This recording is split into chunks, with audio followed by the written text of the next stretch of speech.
Hello my dear friends, welcome to lucky education. और आज हम डिस्कस करेंगे class 10th biology chapter number 2 human system. और एक नया सिस्टम आज डिस्कस करने वाले हैं, वो है रेस्पिरेटरी सिस्टम। तो अब तक मैंने आपको डाइजेस्टिव सिस्टम करा दिया है, एक्सक्रीटरी सिस्टम करा दिया है, रिप्रोडक्टिव सिस्टम करा दिया है और एंडोक्राइन सिस्टम करा दिया है। तो लगभग 4 सिस्टम हम कंप्लीट कवर कर चुके हैं और इनके नोट्स मैंने हमारे टेलीग्राम चैनल पर प्रोवाइड करा दिए, तो वहाँ से आप डाउनलोड कर सकते हो। और आज हम देखने वाले हैं रेस्पिरेटरी सिस्टम के बारे में। और यहाँ पर बेसिक्स देखेंगे, कुछ मैं आपको बुक का नहीं पढ़ाने वाला हूँ, बुक में जो चीज़ें वो नेक्स्ट वाले लेक्चर से आएंगी। तो आज आपको चीज़ों को समझना है कि कौन कौन सी चीज़ कहाँ कहाँ पर होती है, किसका क्या क्या नाम है। तो ये नोमेनक्लेचर आपको समझना है, ठीक है, बहुत इंपॉर्टेंट है। और रेस्पिरेटरी सिस्टम के बारे में बेसिक्स हम जानेंगे कि मतलब क्या है। रेस्पिरेटरी सिस्टम को हिंदी में बोलते हैं श्वसन तंत्र, ठीक है। हमारी बॉडी में बहुत सारे सिस्टम्स होते हैं और ये सिस्टम मिलकर क्या करते हैं, किसी ऑर्गेनिज्म का निर्माण करते हैं, ऑर्गेनिज्म को बनाते हैं। और हर सिस्टम का हमारी बॉडी में एक इंपॉर्टेंट रोल होता है। और बहुत सारे सिस्टम कैसे होते हैं, इंटरकनेक्टेड होते हैं, ठीक है। तो रेस्पिरेटरी सिस्टम पहला लेक्चर है, पार्ट्स में आएगा। देखते हैं कितने पार्ट्स बनते हैं। तो first of all we are going to have a quick introduction about respiratory system, ठीक है। तो वो देखते हैं। तो सबसे पहले एक चीज़ आप ध्यान रखना, रेस्पिरेटरी सिस्टम का मतलब देखो क्या होता है। एक्चुअली हमारा जो खाना हम जो खाते हैं, भोजन जो हम करते हैं, तो वो आपने डाइजेस्टिव सिस्टम में देखा होगा। हमारा जो फूड है, फूड को डाइजेस्ट होता है, फूड क्या होता है, डाइजेस्ट होता है। और डाइजेस्ट करने के लिए क्या है, डाइजेस्टिव सिस्टम है। तो फूड क्या हुआ, डाइजेस्ट हुआ। डाइजेस्ट होकर इसका होता है एब्जॉर्प्शन। मैंने बताया था एब्जॉर्प्शन कहाँ पर होता है, स्मॉल इंटेस्टाइन में होता है। और एब्जॉर्प्शन होने के बाद उसमें फूड, अब देखो फूड का डाइजेशन होने के बाद क्या होता है, छोटे छोटे पार्ट्स में या स्मॉल सब्सटेंस में क्या हो जाता है, ब्रेक हो जाता है। और यही काम है डाइजेशन का। डाइजेशन करता भी क्या है, जो हमारे खाने में कॉम्प्लेक्स सब्सटेंस पाए जाते हैं उनको सिंपल एंड एब्जॉर्बेबल फॉर्म में कन्वर्ट कर देता है, ठीक है। तो जब फूड डाइजेस्ट हो जाता है और स्मॉल इंटेस्टाइन में जाता है, तो यहाँ पर इसका होता है एब्जॉर्प्शन। और एब्जॉर्प्शन होने के बाद जो अपने न्यूट्रिएंट्स हैं वो एब्जॉर्ब कर ले जाते हैं या चले जाते हैं कहाँ पर, ब्लड में चले जाएंगे। और फिर ब्लड के थ्रू ये पूरी बॉडी में हमारी में क्या करते हैं, जाते हैं। अब आपको पता है हमारी जो बॉडी है उसकी सबसे छोटी यूनिट क्या है, सेल है। हमारी बॉडी या हमारी जीवन की शुरुआत किससे होती है, सेल से होती है, ठीक है। और ये सेल लगातार बनती रहती है और ये डैमेज भी होती रहती है। ये प्रोसेस लगातार चलता रहता है जब तक हम जन्म लेते हैं, जिस दिन से हमारी बॉडी का निर्माण होना स्टार्ट होता है और जब तक हम मतलब लास्ट ब्रेथ लेते हैं, तब तक ये सेल फॉर्मेशन लगातार चलता रहता है। और हमारी बॉडी में अनगिनत, यू कैन नॉट काउंट, ठीक है, बहुत सारी सेल्स हैं, billion trillions of trillion cells हैं हमारी बॉडी में। बहुत छोटे से हिस्से में बहुत सारी सेल्स मिल जाएंगे। अब इन सेल्स के अंदर क्या होता है, एक चीज आपको ध्यान रखना है, सेल्स के अंदर ऑक्सीजन जाती है। क्या जाती है, ऑक्सीजन। सेल्स के अंदर न्यूट्रिएंट्स जाएंगे या फूड जाएगा, फूड। अच्छा, ऑक्सीजन को लाना एज वेल एज न्यूट्रिएंट्स को लाना, ये लाना ले जाने का काम कौन करता है, ये करता है ब्लड। अब हम ब्लड पढ़ेंगे तो ब्लड में मैं वहाँ पे बताऊंगा। तो ब्लड का फंक्शन है हमारी जो सेल्स होती हैं बॉडी की, प्रत्येक सेल तक एक तो ऑक्सीजन की सप्लाई करना एज वेल एज फूड की सप्लाई करना। फिर यहाँ पर फूड का ऑक्सीडेशन होता है सेल के अंदर। जब फूड का ऑक्सीडेशन होगा तो क्या होगा, उसके बाद एक तो निकलेगी एनर्जी। क्या निकलेगी, एनर्जी। और साथ के साथ में निकलती है CO2 गैस, ठीक है। तो देखो यहाँ पर क्या हो रहा है, सेल के अंदर ऑक्सीजन गई, निकल क्या रही है, CO2 निकल रही है। किस दौरान निकल रही है, जब फूड का क्या हो रहा है, ऑक्सीडेशन हो रहा है, ठीक है। तो फूड का जो ऑक्सीडेशन होता है उसी को हम क्या बोलते हैं, रेस्पिरेशन बोलते हैं। क्योंकि फूड का जब ऑक्सीडेशन होता है तो उसमें क्या होता है, O2 ऑक्सीजन कंज्यूम हो जाती है और क्या निकलती है, CO2 निकलती है। और वैसे भी हम क्या कहते हैं अपना रेस्पिरेटरी सिस्टम के, भाई हम O2 लेते हैं और CO2 छोड़ते हैं। मगर वो CO2 बन कहाँ पे रही है, ये बहुत इंपॉर्टेंट बात है। ये CO2 हमारी सेल के अंदर क्या हो रही है, हर सेल के अंदर बन रही है, जहाँ पर मतलब O2 और CO2 का क्या होता है, एक्सचेंज होता है, ठीक है। तो एक छोटी सी ये चीज़ आपको दिमाग में सेट करके रखनी है। अच्छा, ये पूरा की पूरा हमारा एक रेस्पिरेटरी सिस्टम है। अब देखो रेस्पिरेटरी सिस्टम है तो इसमें कई सारे ऑर्गन्स होंगे जिसको हम बोलते हैं रेस्पिरेटरी ऑर्गन्स, जिसकी शुरुआत कहाँ से होती है, नाक से होती है, नोज। अब सब अपनी नोज पर देखो तो नोज को पता ही है, नाक में अब आपके 2 छिद्र होते हैं, 2 होल होते हैं, 2, अब सबकी नाक में 2 होल हैं, आई एम श्योर आप देखो। तो उन 2 होल्स को हम क्या बोलते हैं, नॉस्ट्रिल बोलते हैं। नाक के अंदर थोड़ी देखोगे उंगली डाल के गुफासी मिलेगी आपको, गुफासी बहुत अंदर तक जा सकती है। तो कई बार नाक की जब क्लीनिंग करते हैं तो हम उंगली डाल देते हैं अंदर तक तो वो जो होती है उसको हम बोलते हैं नजल कैविटी, ठीक है। तो नजल कैविटी, जब भी ये वर्ड कैविटी आए मतलब कुछ गुफा टाइप की, ऐसा समझ लो। केव होता है ना, केव मतलब गुफा। तो नाक के जो 2 छेद है, होल, उनको हम क्या बोल रहे हैं, नॉस्ट्रिल। जो कैविटी है, नजल कैविटी। और माउथ के अंदर जो कैविटी है उसको हम क्या बोलते हैं, ओरल कैविटी। तो आपको पता है जो सांस है, आपने देखा होगा कई बार जुकाम हो जाता है तो नाक चौक हो जाती है, नोज चौक हो जाती है, चौक हो जाती है तो उस समय हम मतलब सांस नहीं ले पाते। तो हम कहाँ से सांस लेते हैं, मुंह फाड़ते हैं, मुंह के थ्रू सांस लेते हैं। तो आपने देखा होगा, तो हम जो सांस है वो दोनों तरफ से ले सकते हैं, नाक से भी ले सकते हैं, मुंह से भी ले सकते हैं। मगर मुंह से जब हम सांस लेते हैं तो वो थोड़ी डेंजरस होती है। क्यों डेंजरस होती है, क्योंकि वो डायरेक्ट अंदर जाएगी। और जब नाक के थ्रू लेते हैं तो नाक में फिल्टर लगा हुआ है हमारे में।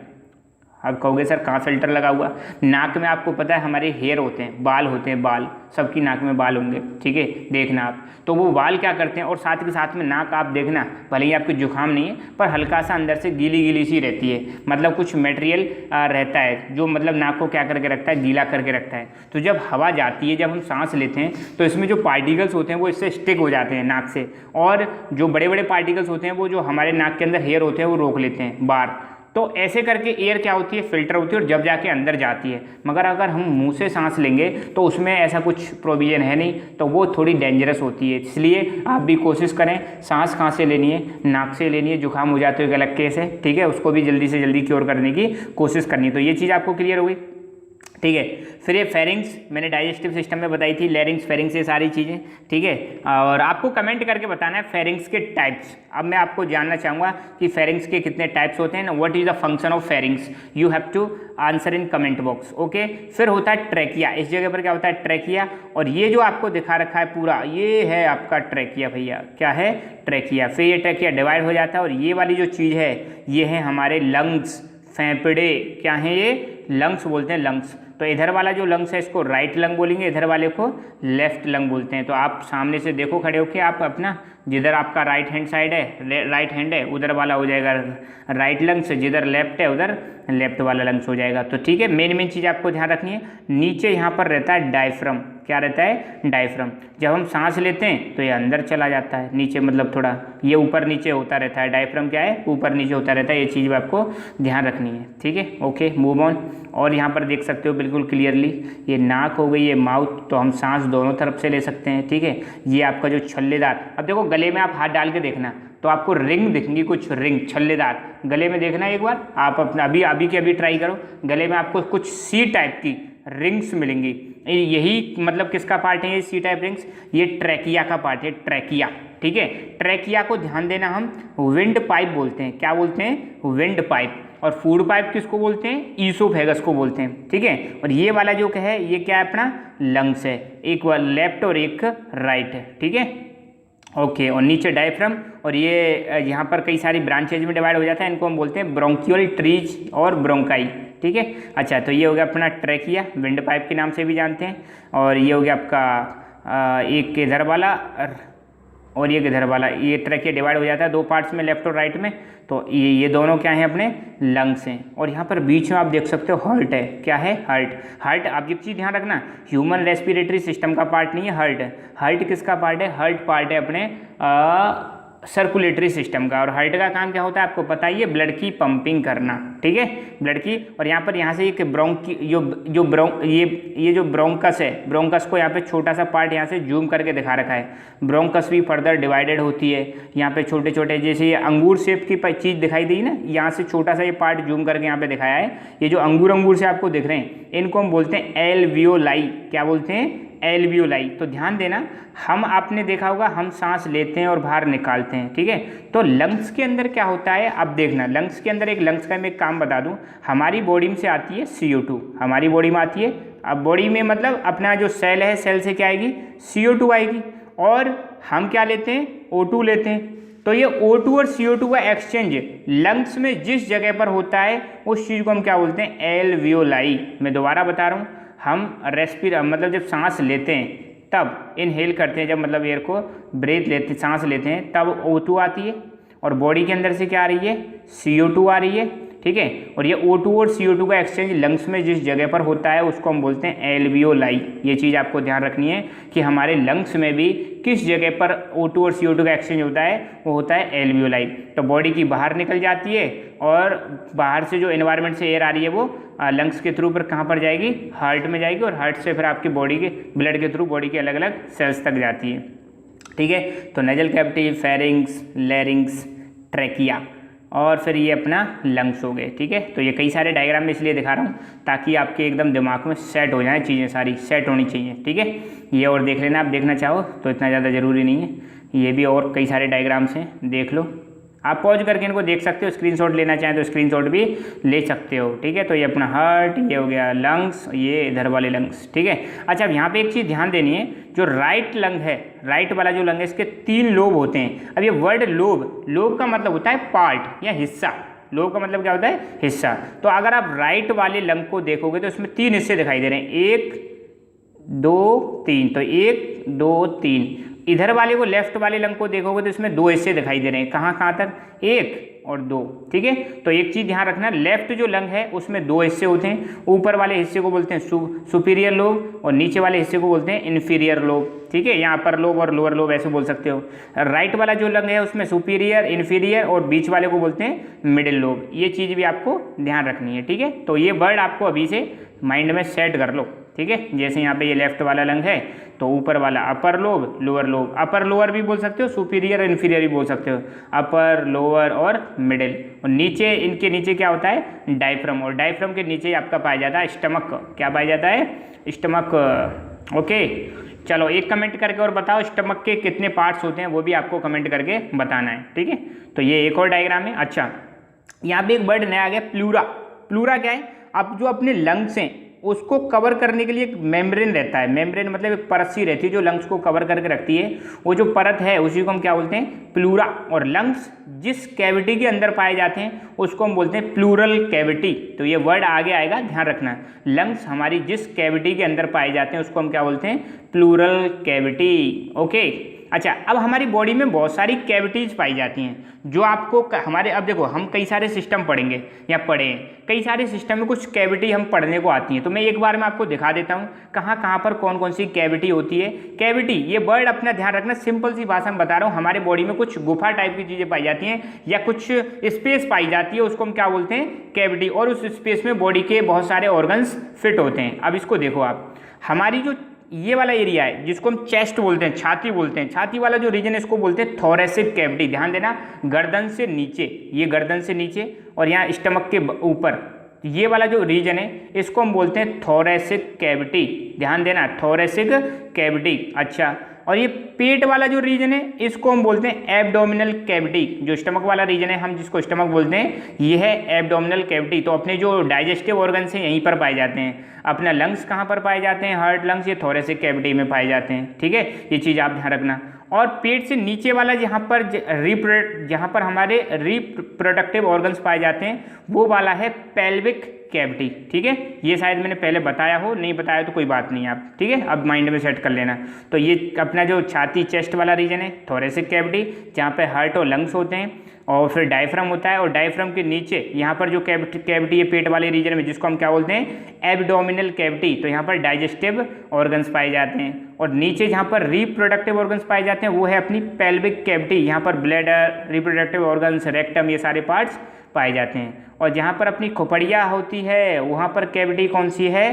क्रेनियल कैविटी, जिसमें ब्रेन पाया जाता है। ठीक है, तो ये कई सारे मैंने डायग्राम्स बता दिए, तो आप इनको पॉज करके वीडियो देख सकते हो। ठीक है, अच्छा, एब्डोमिनल कैविटी और पेल्विक कैविटी इस पूरे रीजन को मिला दें तो इसको हम क्या बोलेंगे?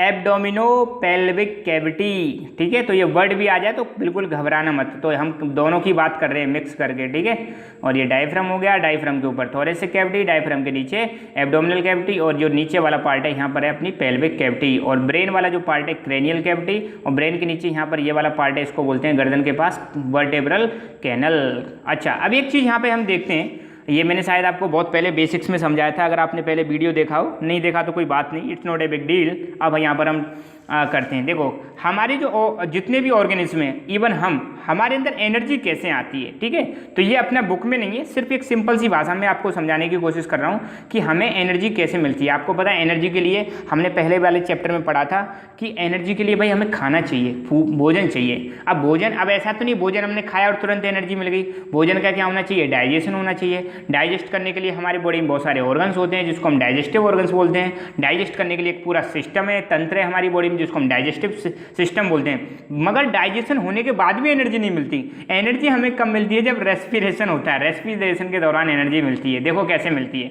सबसे पहले हमने खाना खाया, फूड, खाना क्या होता है? डाइजेस्ट होता है। डाइजेस्ट होकर वो क्या होगा? एब्जॉर्ब होगा। एब्जॉर्ब मतलब अवशोषित कर लिया जाता है। तो स्मॉल इंटेस्टाइन में कुछ स्पेशल सेल्स होती है जिसको मैंने विलाई बोला था, विलाई, ठीक है, विली या विलाई, तो वो क्या करती हैं? इसको एब्जॉर्ब कर लेती हैं। एब्जॉर्ब करके, ध्यान देना, दोबारा बता रहा हूँ, भोजन का डाइजेशन हुआ, डाइजेशन होकर वो छोटे छोटे पार्ट्स में डिवाइड हो जाएगा। न्यूट्रिएंट्स जो होंगे उनको एब्जॉर्ब कर लिया जाता है। एब्जॉर्ब करके वो ब्लड में चले जाते हैं, ब्लड में मिल जाते हैं, और फिर क्या होता है? फिर वो सेल्स में जाते हैं, और सेल्स में जाते हैं तो वहाँ पर क्या होता है? O2 और CO2 का एक्सचेंज होता है। सेल्स में जाने के बाद ऑक्सीजन यूज होती है, उसके बाद CO2 निकलती है, और हमको क्या मिलती है? एनर्जी मिलती है। कहाँ पर मिलेगी? सेल के अंदर, ठीक है। इसी को हम क्या बोलते हैं? रेस्पिरेशन बोलते हैं। अच्छा, अब रेस्पिरेशन की अगर हम टाइप्स की बात करें तो रेस्पिरेशन दो टाइप्स के होते हैं। एक होता है इंटरनल रेस्पिरेशन और एक होता है एक्सटर्नल रेस्पिरेशन। देखो ध्यान देना, रेस्पिरेशन के अंदर क्या होगा? O2 एंड CO2 का एक्सचेंज होगा। किसका एक्सचेंज होगा? O2 और CO2 का एक्सचेंज होगा। ये तो डेफिनेट है, ठीक है।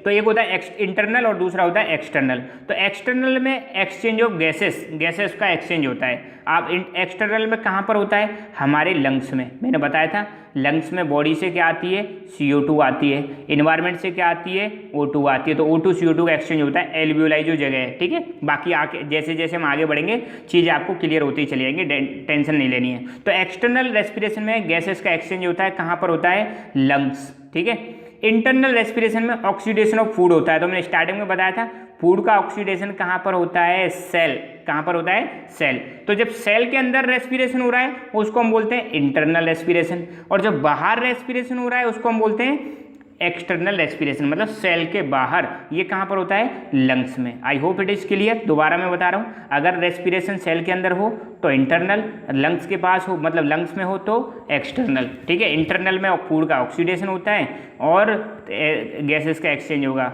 एक्सटर्नल में भी क्या होगा? गैसेस का एक्सचेंज होता है, ठीक है। तो देखो क्या होता है रेस्पिरेशन के दौरान, हम एनवायरनमेंट से फ्रेश एयर लेते हैं, वो लंग्स में जाती है, लंग्स के बाद ब्लड में जाएगी, ठीक है। मैं एक काम करूँगा, इसको आपको बोर्ड पर और समझाऊंगा, अब ये नहीं, एक दिन में इसका इंट्रोडक्शन बोर्ड पर और समझा दूंगा, वहाँ पर और क्लियर हो जाएगा आपको, ठीक है। तो टेंशन नहीं लेने का, फिलहाल अभी यहीं से देखो। तो एनवायरनमेंट से फ्रेश एयर ली, लंग्स में गई, लंग्स में मैंने बताया एक्सचेंज होता है। तो O2 किस में मिल जाएगा? ब्लड में मिल जाएगा, और ब्लड से फिर कहाँ तक जाती है? O2 सेल्स तक जाएगी। सेल में क्या होता है? फूड का ऑक्सीडेशन होता है। ऑक्सीडेशन होता है तो क्या निकलेगी?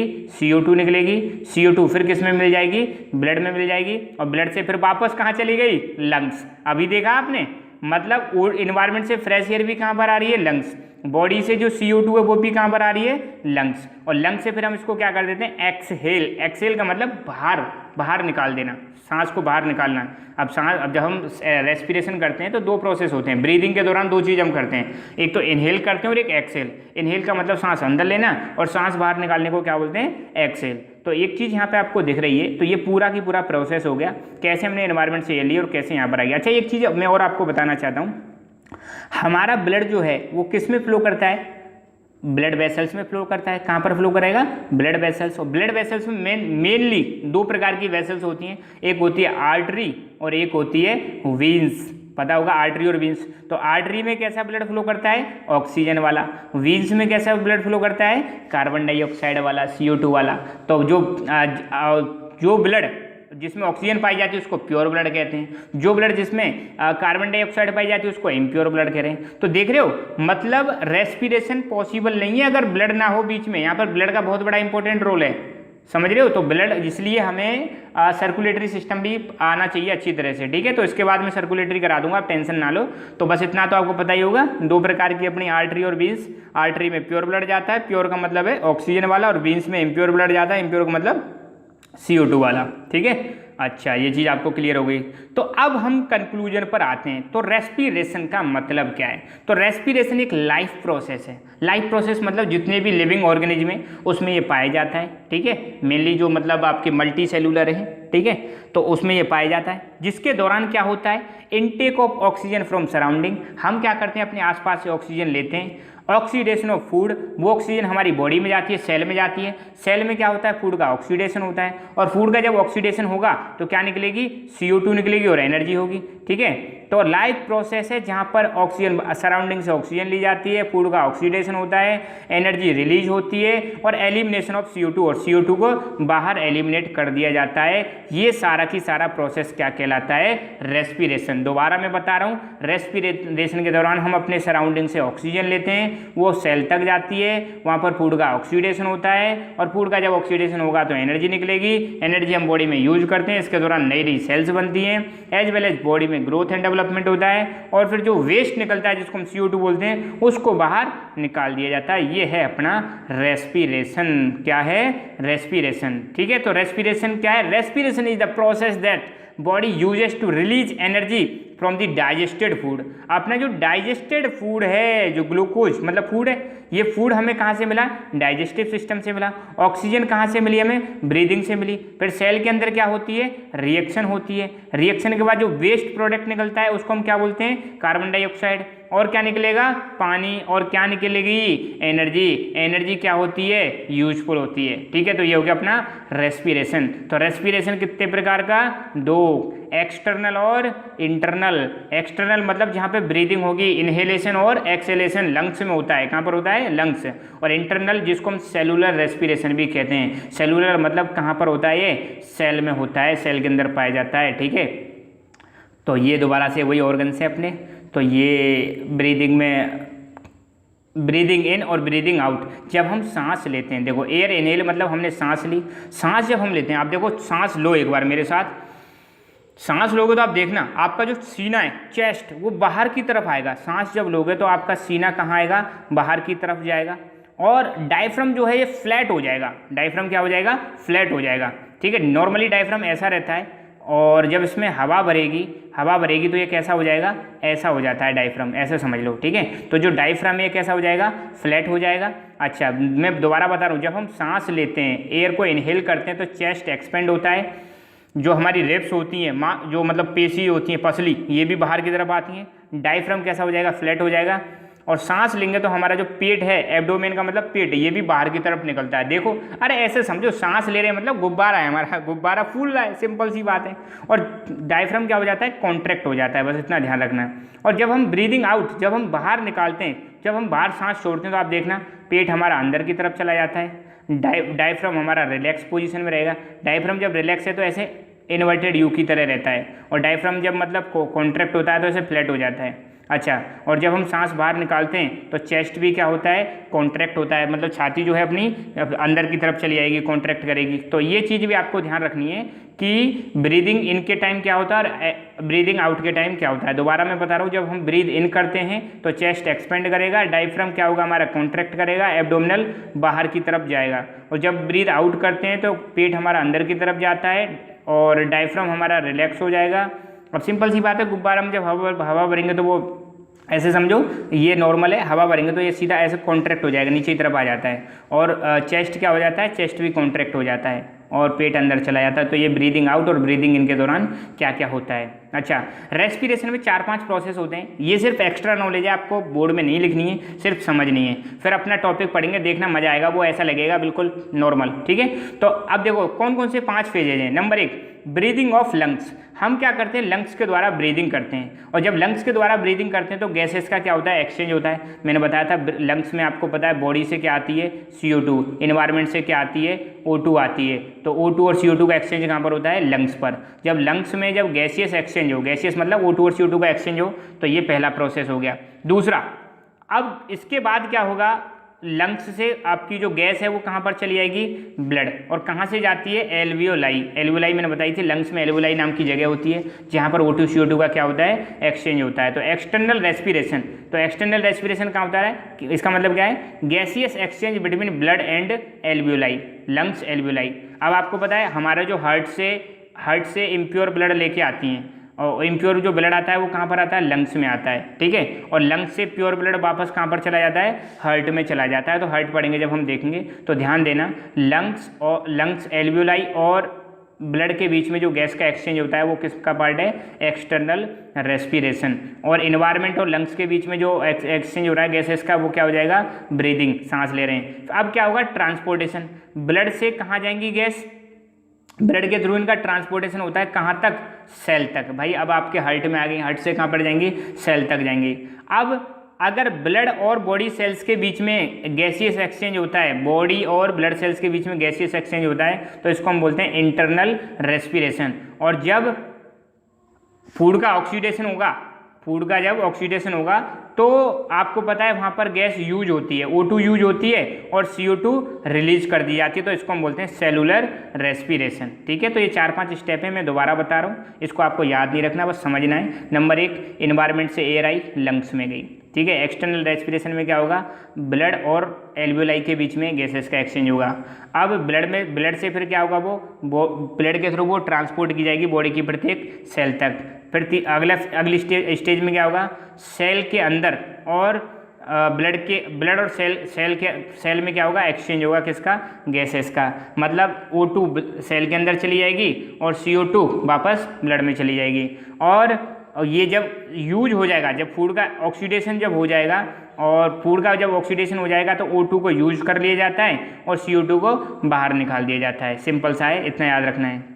मैकेनिज्म ऑफ ब्रीदिंग, मतलब ब्रीदिंग की प्रणाली क्या है, सांस लेने की प्रणाली क्या है। तो जब हम सांस लेते हैं तो 2 प्रोसेस होते हैं, एक होता है एक्सहेलेशन और दूसरा होता है इनहेलेशन। तो एक्सहेलेशन में तो हम सांस बाहर निकालते हैं, इनहेलेशन में हम सांस अंदर लेते हैं। ठीक है, या इसको हम बोलते हैं इंस्पिरेशन और एक्सपिरेशन। इंस्पिरेशन के दौरान क्या होता है, एटमॉस्फेरिक एयर को अंदर ले लिया जाता है। एक्सपिरेशन के दौरान क्या होता है, एल्व्यूलर एयर को बाहर निकाल दिया जाता है। एल्व्यूलर मतलब एल्व्यूलाई के अंदर जो एयर रहती है। ठीक है, तो ये हो गया हमारा ब्रीदिंग मैकेनिज्म। 2 होंगे, इंस्पिरेशन मतलब इन्वायरमेंट की एयर कहाँ पर चली जाएगी, अंदर ले ली जाएगी। एक्सपिरेशन में क्या होगा, एल्व्यूलाई से जो एयर है वो बाहर निकाल दी जाती है। अच्छा, अब एक चीज़ आपने देखी होगी कि एयर अंदर से बाहर और बाहर से अंदर, ऐसा क्यों ऐसा कौन इस प्रोसेस को कंट्रोल कौन कर रहा है। अब देखो, एक चीज़ आपने ज्योग्राफी में पढ़ी होगी 9th क्लास में, नहीं पढ़ी तो मैं समझा देता हूँ। हमारा जो एयर का जो मूवमेंट होता है, एयर का जो मूवमेंट होता है उसको हम विंड बोलते हैं। तो एयर का मूवमेंट कब होता है, अगर किसी जगह पर हाई प्रेशर है और एक जगह पर क्या है, लो प्रेशर है, तो एयर जो है हाई प्रेशर से लो प्रेशर की तरफ क्या करती है, मूव करती है। तो एयर के लिए क्या है, प्रेशर डिफरेंस होना बहुत ज़रूरी है। अगर प्रेशर डिफरेंस है तभी क्या चलेगी, विंड चलेगी, नहीं तो विंड नहीं चलेगी। अब देखो क्या होता है, कई बार क्या होता है, हमारे लंग्स के अंदर प्रेशर कम रहता है, इन्वायरमेंट का प्रेशर ज़्यादा रहता है, तो एयर कहाँ से आएगी, इन्वायरमेंट से लंग्स के अंदर आ जाएगी। और जब लंग्स के अंदर एयर का प्रेशर ज़्यादा हो जाता है, इन्वायरमेंट में कम रहता है, तो फिर हाई प्रेशर मतलब लंग्स से इन्वायरमेंट की तरफ एयर मूव करती है। तो जो प्रेशर का डिफरेंस है इसी को हम क्या बोलते हैं, प्रेशर ग्रेडियंट। क्या बोलते हैं, प्रेशर ग्रेडियंट। और इसी की वजह से एयर का मूवमेंट होता है इन्वायरमेंट और लंग्स के बीच में। ठीक है, the movement of air into and out of the lungs, मतलब लंग्स के अंदर और लंग्स से बाहर।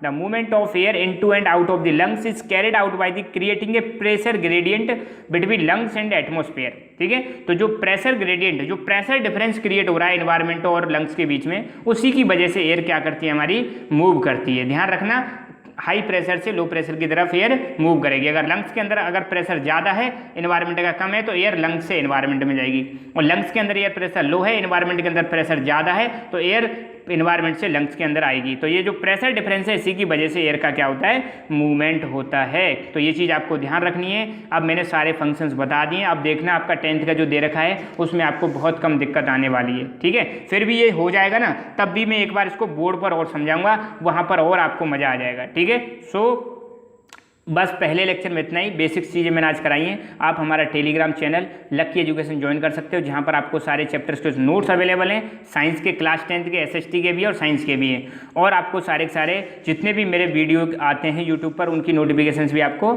मिलती रहेगी। So thank you so much, keep learning, keep enjoying and God bless you all.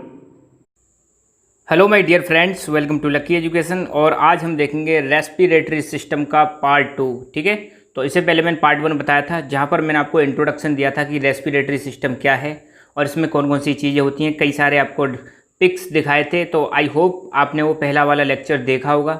अगर वो आपने देखा है तो उसको समझने में आपको दिक्कत कम आएगी और अभी बहुत सारी चीज़ आपकी क्लियर होना बाकी है। तो अब हमारी जो बुक में जो चीज़ें दे रखी है अब हम उनको जानेंगे। हम पढ़ रहे हैं क्लास 10th की साइंस, और साइंस में चल रही है बायोलॉजी, और बायोलॉजी का चल रहा है चैप्टर नंबर 2 ह्यूमन सिस्टम। ठीक है, तो शुरुआत करते हैं। रेस्पिरेटरी सिस्टम अपने जो चैप्टर दे रखा है उसकी शुरुआत करते हैं। ठीक है, तो एक बार और मैं दिखा देता हूँ। ये जनरली एक रेस्पिरेटरी सिस्टम का डायग्राम है। ये है अपना ट्रैकिया, ट्रैकिया के ऊपर लैरिंग्स, लैरिंग्स को ध्यान देना, वॉइस बॉक्स भी बोलते हैं, जहाँ पर मतलब अपनी वॉइस जो जनरेट होती है। इसके ऊपर होता है एपिग्लोटिस। एपिग्लोटिस के बारे में आपको बता चुका हूँ, तो आपको कमेंट करके बताना है what is the function of epiglottis. 1 number का क्वेश्चन पूछा जा सकता है, तो आपको बताना है कि what is the function of epiglottis. ठीक है, तो ट्रैकिया, ट्रैकिया को हम विंडिक पाइप के नाम से भी जानते हैं। फिर यहाँ पर डिवाइड हो जाते हैं ब्रोंकस से। ठीक है, और फिर ये ब्राउंक्यूल्स और ऐसे करके कई सारी चीज़ों में डिवाइड हो जाता है। तो ये हमारे लंग है। क्या है? लंग, फेफड़े। और ये किस में हेल्प करते हैं? वही एयर के मतलब एक्सचेंज में। इन्वायरमेंट से एयर आती है और बॉडी से एयर बाहर जाती है। इन्वायरमेंट में जो आती है उसमें ऑक्सीजन आती है, और बॉडी से जो आ रही है सेल से, वो कौन सी आती है? CO2 वाली। ठीक है, और ये हमारी जो रिवकेज होती हैं, जो पसलियाँ होती हैं, उसके अंदर, उसके स्ट्रक्चर के अंदर ये क्या होता है? रहता है। ठीक है, और साथ के साथ में जो हमारे लंग्स हैं उनके ऊपर एक मेम्ब्रेन रहती है। उस मेम्ब्रेन का नाम क्या है? Pleural membrane. ये चीज़ आपको ध्यान रखनी है। और नीचे रहता है डायफ्रम। क्या रहता है? डायफ्रम। ये चीज़ भी आपको ध्यान रखनी है। तो शुरुआत करते हैं रेस्पिरेटरी सिस्टम की। तो पहली बात तो 1 नंबर में क्वेश्चन पूछा जा सकता है कि what is the respiratory system. देखो, जब भी हम सिस्टम की बात करते हैं, ह्यूमन सिस्टम की हम बात करते हैं, तो देखो पहली चीज़ यहाँ पे ये हमेशा आपको माइंड में याद रखनी है कि हमारी बॉडी कैसे बनी, कैसे कोई ऑर्गेनिज्म का मतलब विकास होता है। हालांकि इसको मैं बेसिक्स में बता चुका हूँ, फिर मैं एक बार और बता रहा हूँ कि सबसे पहले बनती है सेल। सेल की शुरुआत होती है। सेल में आपको पता है 9th क्लास में आपने पढ़ा होता है, सेल में लगातार डिवीजन चलता रहता है, सेल डिवाइड होती रहती है। ठीक है, सेल डिवाइड होने के बाद कई सारी सेल्स मिलकर, ग्रुप ऑफ सेल्स मिलकर टिश्यू बनाती हैं, ग्रुप ऑफ टिश्यूज मिलकर ऑर्गन बनाते हैं, ग्रुप ऑफ ऑर्गन्स मिलके ऑर्गन सिस्टम बनाते हैं, और ग्रुप ऑफ ऑर्गन सिस्टम मिलके क्या बनाते हैं? ऑर्गेनिज्म। अब हम जो है, इंसान जो है, उसके अंदर कई सारे सिस्टम पाए जाते हैं, जैसे digestive system, respiratory system, excretory system, reproductive system, nervous system. ठीक है, तो सिस्टम हमारी बॉडी में बहुत सारे हैं। तो आज हम कौन सा पढ़ रहे हैं? Respiratory system. तो कोई भी जो सिस्टम होता है उसमें क्या होता है? घने सारे ऑर्गन्स होते हैं, ग्रुप ऑफ ऑर्गन्स होते हैं। ठीक है, तो अब हम देखते हैं रेस्पिरेटरी सिस्टम की definition. The human respiratory system is a series of organs responsible for taking in oxygen and expelling carbon dioxide. Expel का मतलब होता है बाहर निकालना, टेकिंग इन का मतलब अंदर लेना।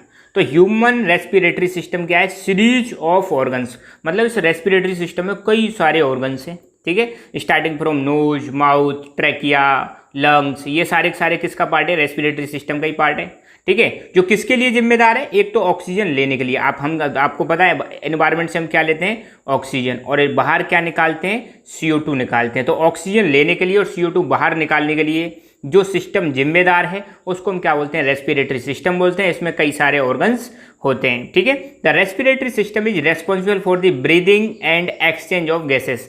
ब्रीदिंग मतलब सांस लेना छोड़ना, इसको हम ब्रीदिंग बोलते हैं। और exchange of gases, O2 CO2 का एक्सचेंज करना। इसके लिए जो सिस्टम जिम्मेदार है वो है अपना रेस्पिरेटरी सिस्टम। बहुत इंपॉर्टेंट है, अगर ये रेस्पिरेटरी सिस्टम खत्म हो जाए तो इंसान की जान चली जाती है। ठीक है, तो ये तो सिर्फ बेसिक्स में आपको पता होगा, मैं कई बार बता चुका हूँ, और मैं हर सिस्टम में आपको इन चीज़ों को बताऊंगा। ठीक है, तो रेस्पिरेशन प्रोसेस में आपको पता है क्या होता है? जो फूड होता है, जो अपना डाइजेस्टिव सिस्टम होता है, वहाँ से फूड और ऑक्सीजन ये मिलती हैं। ये सारी कहानी कहाँ पर हो रही है? सेल के अंदर। कहाँ पर हो रही है? सेल के अंदर। तो सेल के अंदर फूड पहुँचता है, ऑक्सीजन पहुँचती है, फिर इनमें मतलब फूड का ऑक्सीडेशन होता है। ऑक्सीडेशन के बाद आपकी एनर्जी निकलेगी, और एनर्जी स्टोर भी होती है।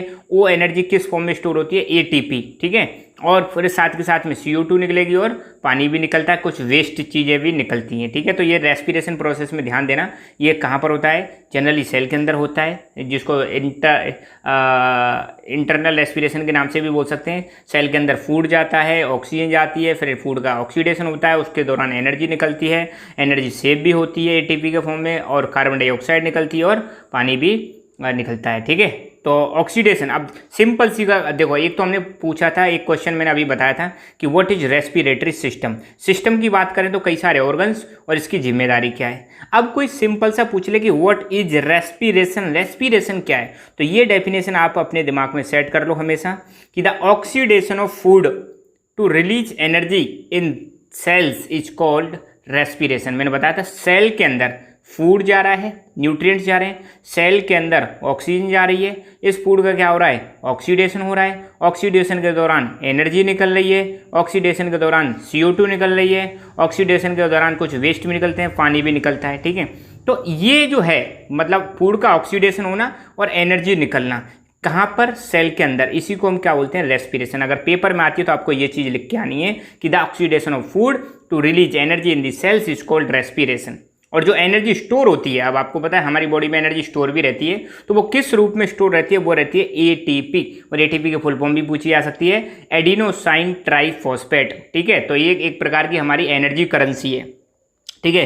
तो जब ज़रूरत पड़ती है यही एनर्जी यूज कर ली जाती है। तो आपको बताना है कि जब हमारा मतलब सेल में फूड का ऑक्सीडेशन होता है उसको हम रेस्पिरेशन बोलते हैं। ऑक्सीडेशन के दौरान एनर्जी निकलती है, एनर्जी सेव भी होती है, स्टोर भी होती है। किस फॉर्म में स्टोर होती है, ATP की फॉर्म में, ठीक है। और रेस्पिरेशन के अंदर क्या होता है, the exchange of gases occur through the blood. अब एक चीज़ ध्यान देना, मैंने कल भी बताया था, कल इन द सेंस लास्ट वाले लेक्चर में बताया था कि ये जो एक्सचेंज हो रहा है O2 CO2 इन सबको लाने और ले जाने का काम कौन कर रहा है, वो कर रहा है ब्लड, ठीक है। तो ब्लड का बहुत बड़ा इंपॉर्टेंट रोल है। ब्लड एक तरह से ट्रांसपोर्टेशन का काम कर रहा है भाई। ट्रांसपोर्टेशन हम जो SST में पढ़ते हैं ना, ट्रांसपोर्टेशन, तो ट्रांसपोर्टेशन का इनको लाना ले जाने का काम कौन करता है, ब्लड करता है, ठीक है। चलो एक क्वेश्चन मैं आपको देता हूँ, what are the functions of blood. 3 function आपको कमेंट करके बताने हैं, ठीक है।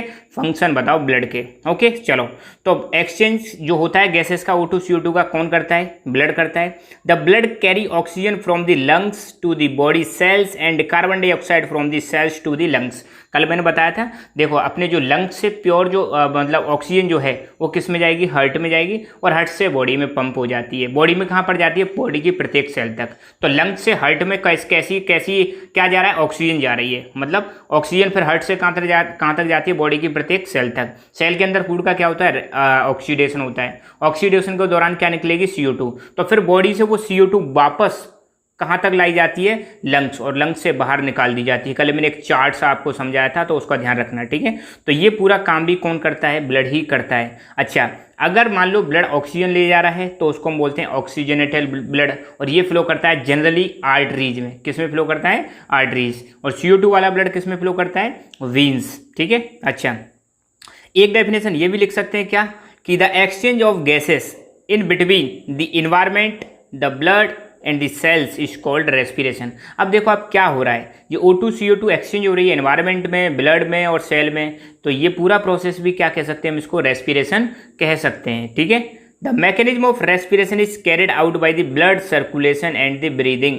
अब देखो रेस्पिरेशन की जो मैकेनिज्म है, ये रेस्पिरेशन का पूरा जो सिस्टम है, इसको कैरी आउट करने के लिए 2 चीज़ों का बहुत बड़ा इंपॉर्टेंट रोल है। अगर ये 2 चीज़ ना हो तो रेस्पिरेशन इम्पॉसिबल है। पहली चीज़ तो ब्लड सर्कुलेशन, अगर ब्लड सर्कुलेट नहीं करेगा तो रेस्पिरेशन नहीं होगा। आपने सुना होगा कई बार BP लो हो जाता है, तो BP लो के केस में क्या होता है, कई सारे जो अपने वाइटल ऑर्गन्स हैं अपनी बॉडी के, वो काम करना बंद कर देते हैं, और कई बार तो क्या होता है, परमानेंटली डैमेज हो जाते हैं, और समटाइम्स इट में लीड टू डेथ।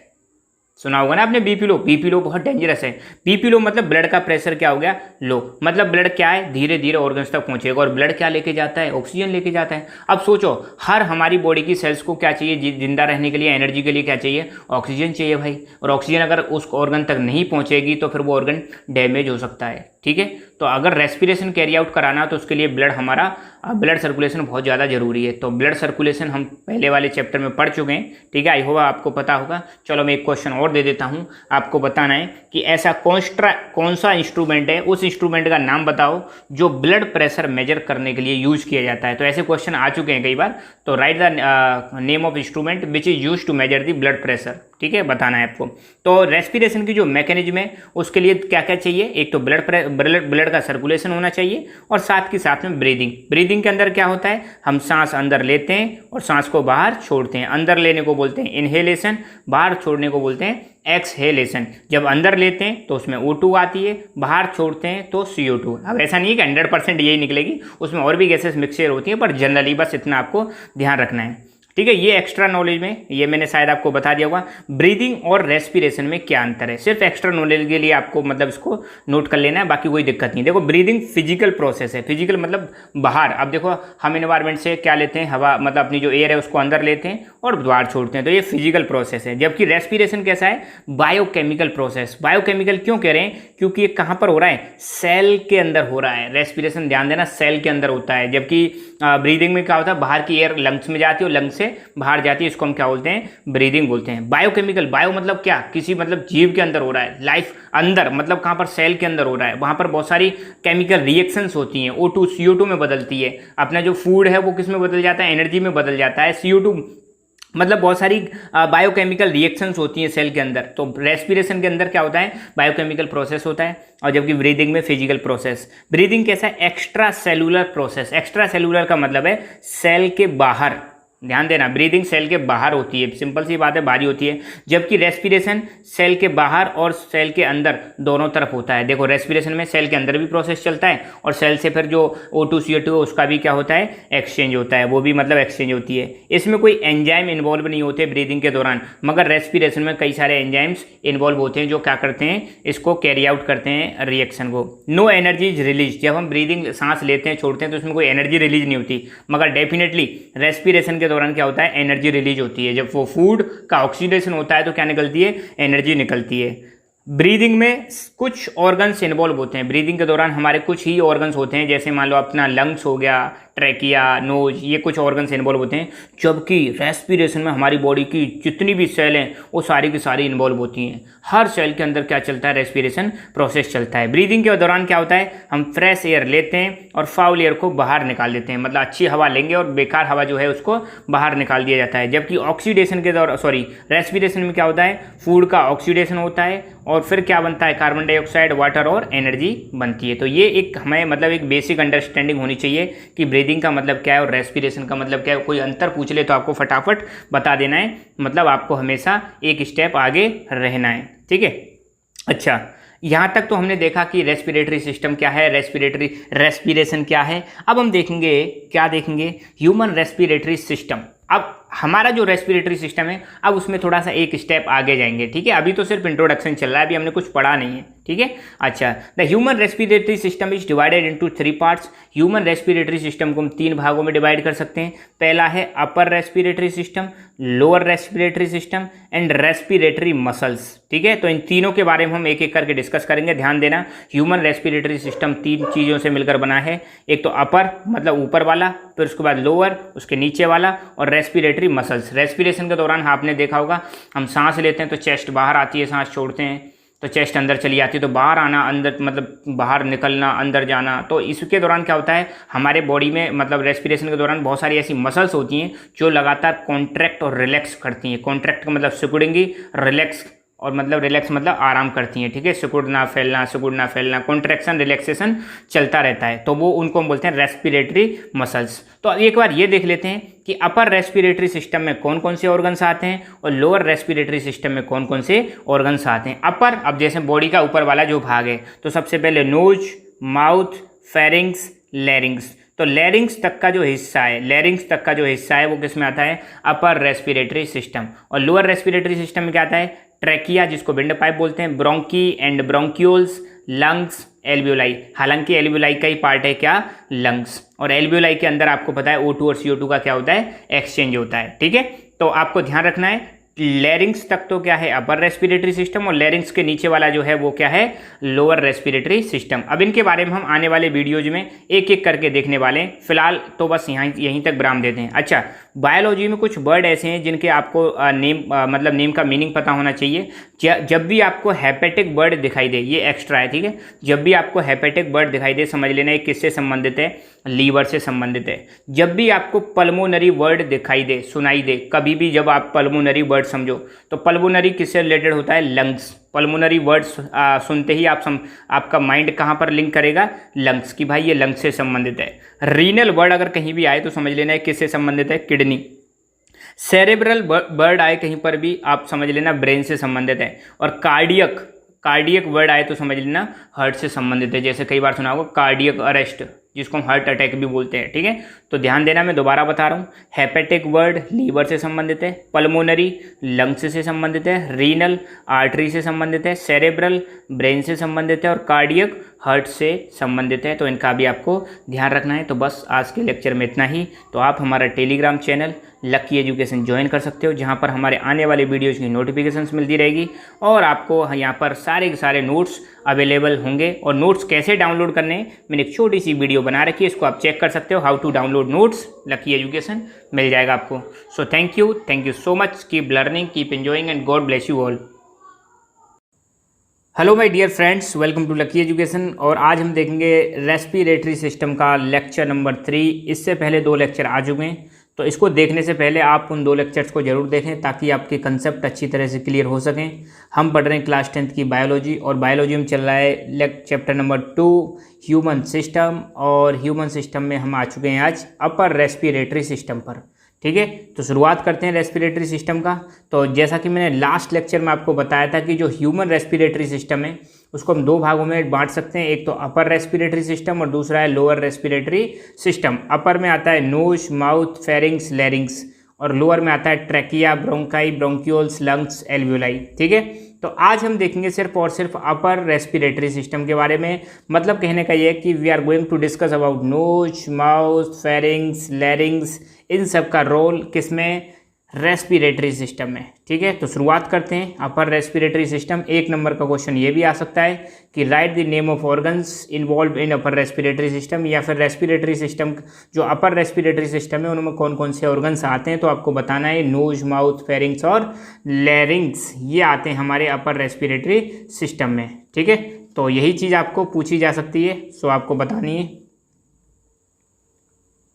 तो एक एक करके हम इनको डिस्कस करेंगे। तो यहाँ पे आप देख सकते हो ये अपनी नोज हो गई, और फिर माउथ, माउथ के बाद फिर आपका फेरिंग्स, फिर उसके बाद लैरिंग्स। तो ये वाला जो हिस्सा है ये आएगा किसमें, अपर रेस्पिरेटरी सिस्टम में। तो सबसे पहले हम देखेंगे नोज।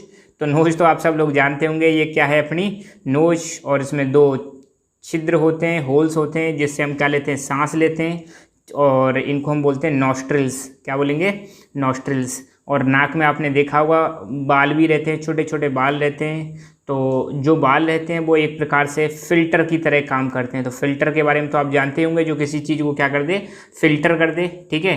अब आपको पता ही है नाक का फंक्शन क्या है। हम जो सांस लेते हैं वो किसके थ्रू लेते हैं, नाक के थ्रू ही लेते हैं, नोज के थ्रू ही लेते हैं। तो नोज के थ्रू जब हम सांस लेते हैं तो नाक में क्या होता है, आपने देखा होगा कुछ छोटे छोटे बाल पाए जाते हैं, हेयर्स पाए जाते हैं। साथ के साथ में नाक हमारी चिपचिपी सी रहती है, तो कुछ लिक्विड सा निकलता रहता है जिसको म्यूकस बोलते हैं। तो जो एयर में डस्ट पार्टिकल्स होते हैं या फिर कुछ भी जो अनवांटेड पार्टिकल्स होते हैं वो यहाँ पर क्या हो जाते हैं, रुक जाते हैं नाक में, और धीरे धीरे नाक में एक्यूमुलेट होने लग जाते हैं। बाद में हम उनको टाइम टू टाइम निकालते भी रहते हैं। ये तो आपने प्रैक्टिकली फील किया होगा, ठीक है। तो नोज की अगर बात करें तो this is the first part of respiratory system. अपना जो रेस्पिरेटरी सिस्टम का पहला पार्ट है नोज, ठीक है। Nose has 2 nostrils outside the nasal cavity. तो नाक के अंदर जो कैविटी है उसको हम बोलते हैं नेजल कैविटी। तो नेजल कैविटी के बाहर, कैविटी मतलब थोड़ी सी अंदर गुफा सी हो गई, जगह सी हो गई, ठीक है। तो इसमें अंदर गुफा सी है नाक में, आप देखना उंगली देखें तो नेजल कैविटी बोलते हैं उसको। और इसके बाहर 2 नॉस्ट्रिल्स होते हैं। नॉस्ट्रिल्स मतलब यहाँ पे 2 छिद्र दिखाई देंगे नाक में, ठीक है। तो नॉस्ट्रिल्स होते हैं जिससे हम क्या लेते हैं, सांस लेते हैं। और nasal chamber is divided into 2 parts bye bone and thin membrane. आपने नाक में देखा होगा बीच में एक दीवार सी रहती है और उसमें हल्की सी एक बोन रहती है, हड्डी रहती है, और उसके ऊपर क्या रहती है, एक थिन मेम्ब्रेन रहती है, पतली सी परत चढ़ी रहती है। तो जो नाक का पूरा की पूरा जो चैम्बर है उसको 2 भागों में डिवाइड किया जाता है, किसके द्वारा, बोन और थिन मेम्ब्रेन के द्वारा उसको 2 भागों में डिवाइड किया जाता है। नेजल चैम्बर ओपन्स इन नेजोफेरिंग्स, ठीक है। जो ये चैम्बर है, नेजल जो चैम्बर है ये कहाँ पर जाके खुलता है, नेजोफेरिंग्स, ठीक है। नेजोफेरिंग्स में जाके खुलता है। तो आपको पता है फेरिंग्स के 3 पार्ट होते हैं, नेजोफेरिंग्स, ओरोफेरिंग्स, लैरिंगोफेरिंग्स। जैसे अपनी अभी मैं बताऊंगा, ओरल जो कैविटी है, माउथ जिसको बकल कैविटी भी कहते हैं, वो जाके खुलती है ओरोफेरिंग्स में। नजल चैम्बर या नेजल कैविटी कहाँ पर जाकर खुलती है, नेजोफेरिंग्स में। तो कुल मिला के नाक से अगर हवा जाए या मुंह से भी जाए तो वो सीधे कहाँ पर जाएगी, फेरिंग्स में जाएगी, ठीक है।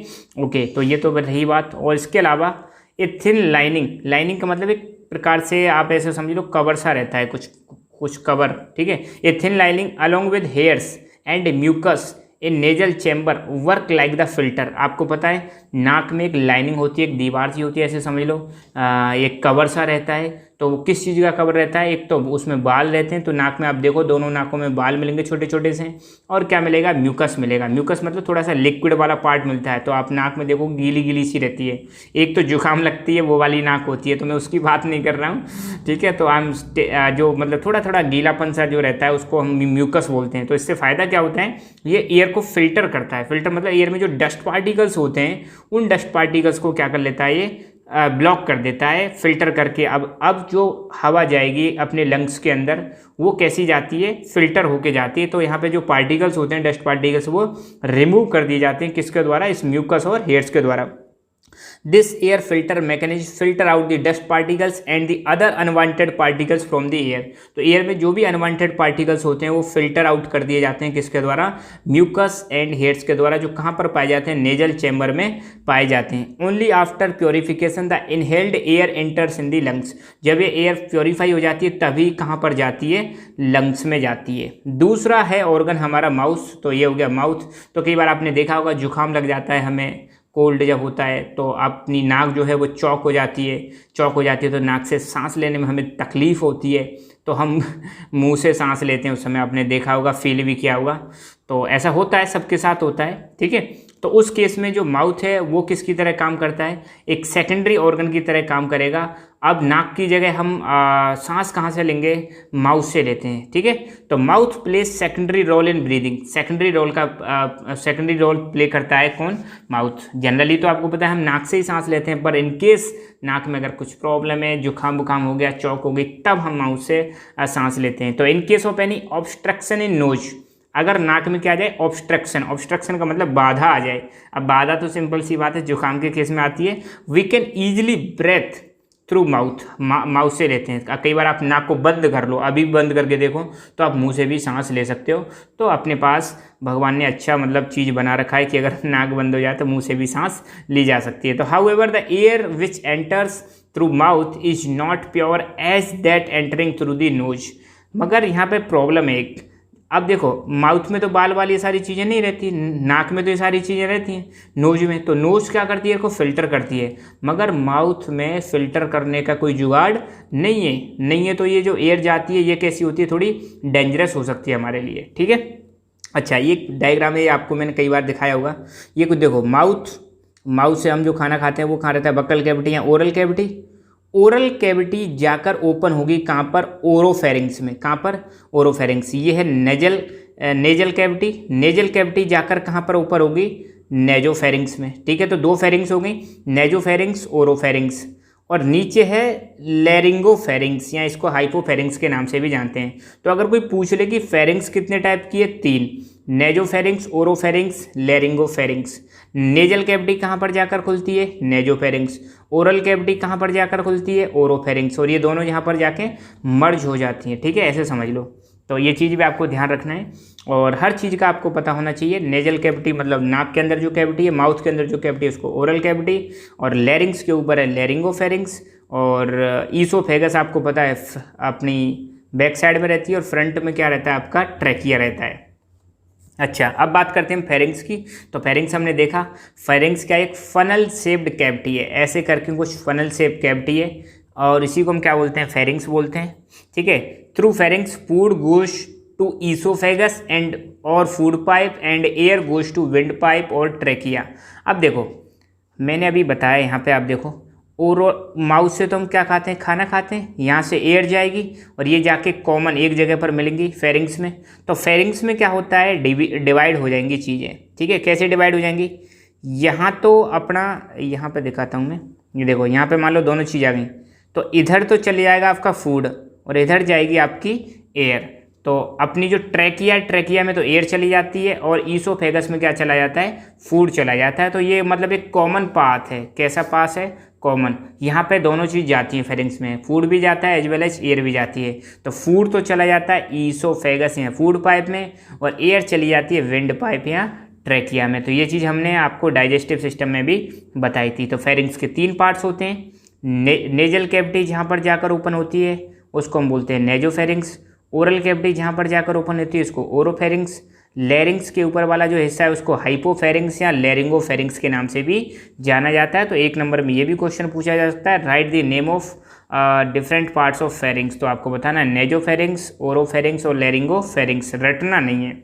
नेजल कैविटी कहाँ पर जाकर खुलेगी, नेजोफेरिंग्स। ओरल कैविटी कहाँ पर जाकर मिलेगी, ओरोफेरिंग्स। और लैरिंग्स के ऊपर क्या है, लैरिंगोफेरिंग्स या हाइपोफेरिंग्स। ठीक है, तो यहाँ पर और डायग्राम दिखा रखें, नेजोफेरिंग्स, ओरोफेरिंग्स और हाइपो या लैरिंगोफेरिंग्स। ठीक है, और ये चीज़ भी आपको ध्यान रखनी है। क्या याद रखना है, देखो कि आगे तो अपने ट्रैकिया रहता है, गले में आप देखोगे तो आगे जो छल्ले छल्ले से दिखाई देंगे ट्रैकिया रहता है, उसके पीछे ईसोफेगस, मतलब फूड पाइप हमारी ट्रैकिया के पीछे होती है, behind the trachea food pipe जो है। ठीक है, और ट्रैकिया के ऊपर एक वॉइस बॉक्स होता है जिसको हम बोलते हैं लैरिंग्स। तो अब इसके बारे में भी हम पढ़ने वाले हैं।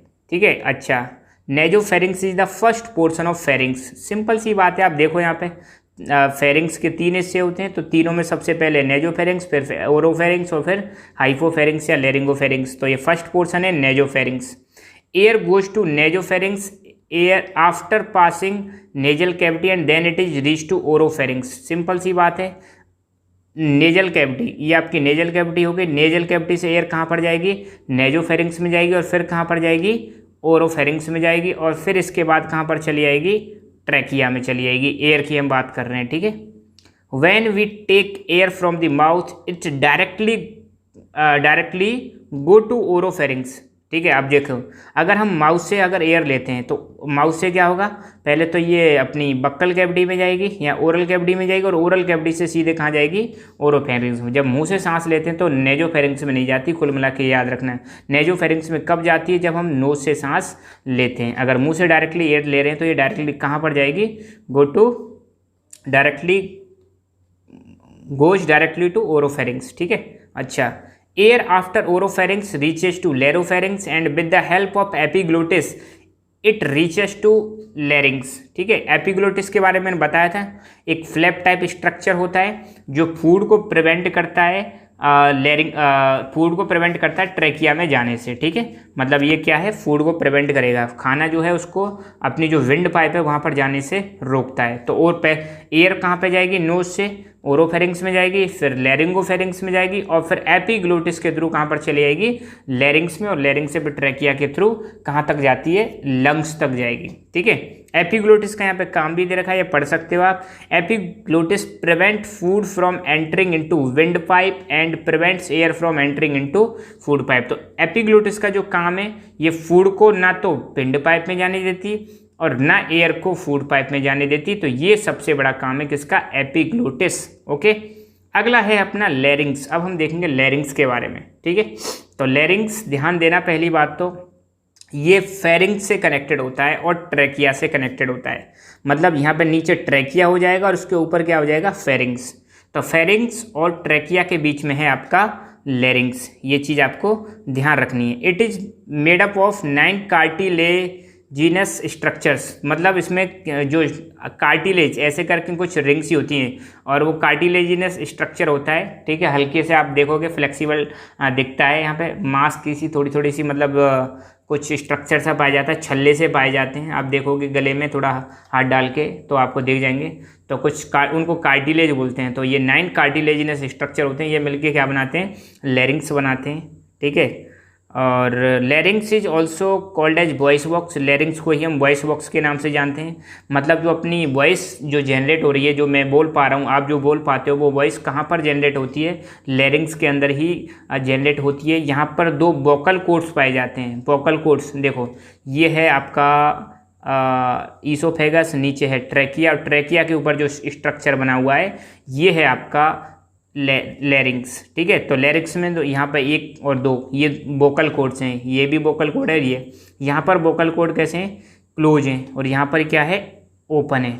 और जब एयर यहाँ से पास होती है, तो एयर जब यहाँ से पास होती है तो ये क्या होते हैं, वोकल कॉर्ड वाइब्रेट होते हैं। और जब ये वाइब्रेट होते हैं तो इन्हीं में से क्या क्रिएट होती है, साउंड क्रिएट होती है। तो ये चीज़ आप ध्यान रखना।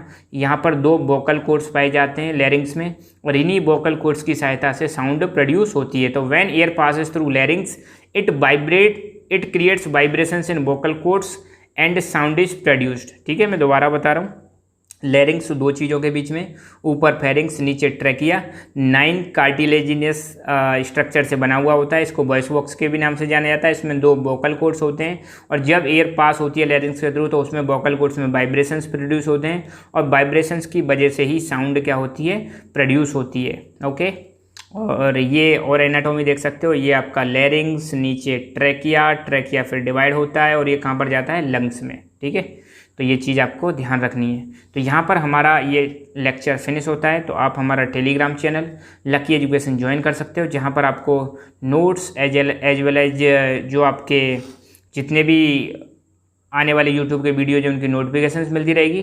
और नोट्स कैसे डाउनलोड करने हैं यहाँ पर मैंने छोटा सा वीडियो बना रखा है, तो आप टेलीग्राम से नोट्स को डाउनलोड भी कर सकते हो। So thank you so much, keep learning, keep enjoying and God bless you all.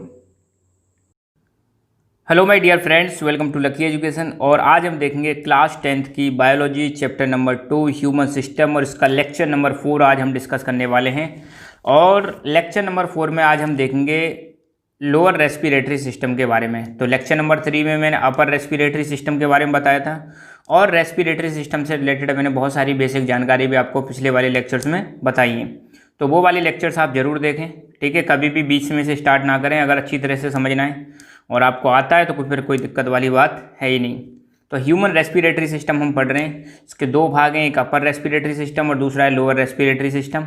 अपर में नोज, माउथ, फेरिंग्स, लैरिंग्स, ये अपर रेस्पिरेटरी सिस्टम का पार्ट है, और लोअर में trachea, bronchi, bronchioles, lungs, alveoli, ये किसका पार्ट है, लोअर रेस्पिरेटरी सिस्टम का पार्ट है। या फिर हम कह सकते हैं लोअर रेस्पिरेटरी सिस्टम में हम इनके बारे में पढ़ते हैं, ट्रैकिया, ब्रोंकाई, ब्रोंक्यूल्स, लंग्स और एल्वुलाई के बारे में। ठीक है, ओके, तो इसके बारे में स्टार्ट करेंगे। तो ध्यान देना, यहाँ से अपना स्टार्ट होगा लोअर रेस्पिरेटरी सिस्टम, कहाँ से, ट्रैकिया से। फिर इसके बाद ये लंग्स दिखा रखे हैं यहाँ पर, लंग्स के बारे में जानेंगे। और ध्यान देना, लंग्स के अंदर ही पाया जाता है क्या, एल्वुलाई, लंग्स में ही ब्रोंकाई, ब्रोंक्यूल्स, ये भी लंग्स के अंदर ही होते हैं। ठीक है, ये कुछ अलग नहीं है, लंग्स में ही हम इनको पढ़ते हैं। ठीक है, सो सबसे पहले हम देखेंगे ट्रैकिया के बारे में। तो पहली बात तो ध्यान रखना, ट्रैकिया को हम एक नाम और दिया गया है, विंड पाइप। किसके नाम से जानते हैं, विंड पाइप के नाम से जानते हैं, या इसको हम बोलते हैं श्वास नली। जो मतलब सांस लेते हैं ये वही है। गले में आप हाथ लगा के देखोगे तो जो छल्ले छल्ले से दिखाई देते हैं, जो रिंग सी दिखाई देती हैं सी शेप में, ऐसी जो रिंग दिखाई देंगी, यही क्या है, ट्रैकिया है। ठीक है, तो आप देख सकते हो गले में अपना हाथ लगा के, तो जो आपको रिंग सी दिखाई देंगी, ऊपर नीचे करोगे, और जब आप बोल रहे होते हो, जब हाथ लगाओगे तो वॉइस भी चेंज हो जाएगी। ठीक है, तो trachea is made up of cartilaginous rings. यहाँ पर कई सारी रिंग्स पाई जाती हैं, कार्टिलेज की बनी हुई होती हैं, और कई सारी रिंग्स होती हैं। और इन रिंग्स की शेप कैसी होती है, सी आकृति की होती हैं। ठीक है, ऐसे करके सी आकृति की क्या रहती हैं, ये रिंग्स रहती हैं पूरे के पूरे ट्रैकिया में। ये रिंग्स आपस में एक दूसरे के साथ मिली रहती हैं। ठीक है, आपस में मिली हुई रहती हैं। और ये जो है ट्रैकिया हमारा लगभग 5 सेंटीमीटर लॉन्ग ट्यूबुलर स्ट्रक्चर है, मतलब एक ट्यूब जैसा स्ट्रक्चर है, जिसकी लेंथ कितनी है, 5 सेंटीमीटर है। ये चीज़ भी आपको ध्यान रखनी है। ठीक है, ओके, यहाँ पे आप देखो तो ट्रैकिया के ऊपर आपको पता है लैरिंग्स है, और ट्रैकिया के नीचे यहाँ पर आपको पता है फिर लंग्स स्टार्ट हो जाएगा, इधर लेफ्ट ब्रोंकस, इधर राइट ब्रोंकस। ठीक है, और ये जो बीच वाला ये है अपना ट्रैकिया। रिंग्स क्यों पाई जाती हैं, ताकि ये मतलब विंड पाइप जो है कोलैप्स ना हो, या कभी मतलब ये ऑलवेज ओपन रहे, इसलिए इसमें क्या बनी रहती हैं, रिंग्स वाला स्ट्रक्चर पाया जाता है। ठीक है, अच्छा, दीज रिंग्स, ये जो रिंग्स होती है इसमें सी शेप की जो रिंग्स होती हैं, prevents trachea from collapsing and keep it always open, keep it open always. मतलब जो रिंग्स रहती हैं ये क्या करती हैं, तो ट्रैकिया को कोलैप्स नहीं होने देती। कोलैप्स मतलब इसको बंद नहीं होने देती हैं। ठीक है, ऑलवेज ओपन रखती हैं। ये सबसे बड़ा काम है किसका, रिंग्स का, जो किसके अंदर पाई जाती है, ट्रैकिया के अंदर पाई जाती हैं। Trachea joins larynx to bronchi. आप देखोगे तो ट्रैकिया 2 चीज़ों के बीच में है, ऊपर है लैरिंग्स और नीचे है ब्रोंकाई। ठीक है, इनके बीच में मतलब इनको ज्वाइन करता है। Trachea divides into branches. Trachea फिर ऐसे डिवाइड हो जाएगा, ब्रांच में डिवाइड हो जाएगा। Each branch going into lungs, और प्रत्येक ब्रांच कहाँ पर जाती है, लंग्स में। तो एक तो डिवाइड हो जाएगा राइट की तरफ, और एक लेफ्ट की तरफ, और एक कहाँ पर जाती हैं, लंग्स में जाती हैं। These branches are called primary bronchi. इनको हम क्या बोलते हैं, प्राइमरी ब्रोंकाई के नाम से जानते हैं। The epithelium in trachea produces mucus which filter impurities from air. अब देखो ये जो ट्रैकिया है ना, ट्रैकिया इसके अंदर की जो दीवार होती है उसमें क्या निकलता है, म्यूकस निकलता है। म्यूकस मैंने बताया था एक लिक्विड सा निकलता है, स्लिपरी लिक्विड सा निकलता है।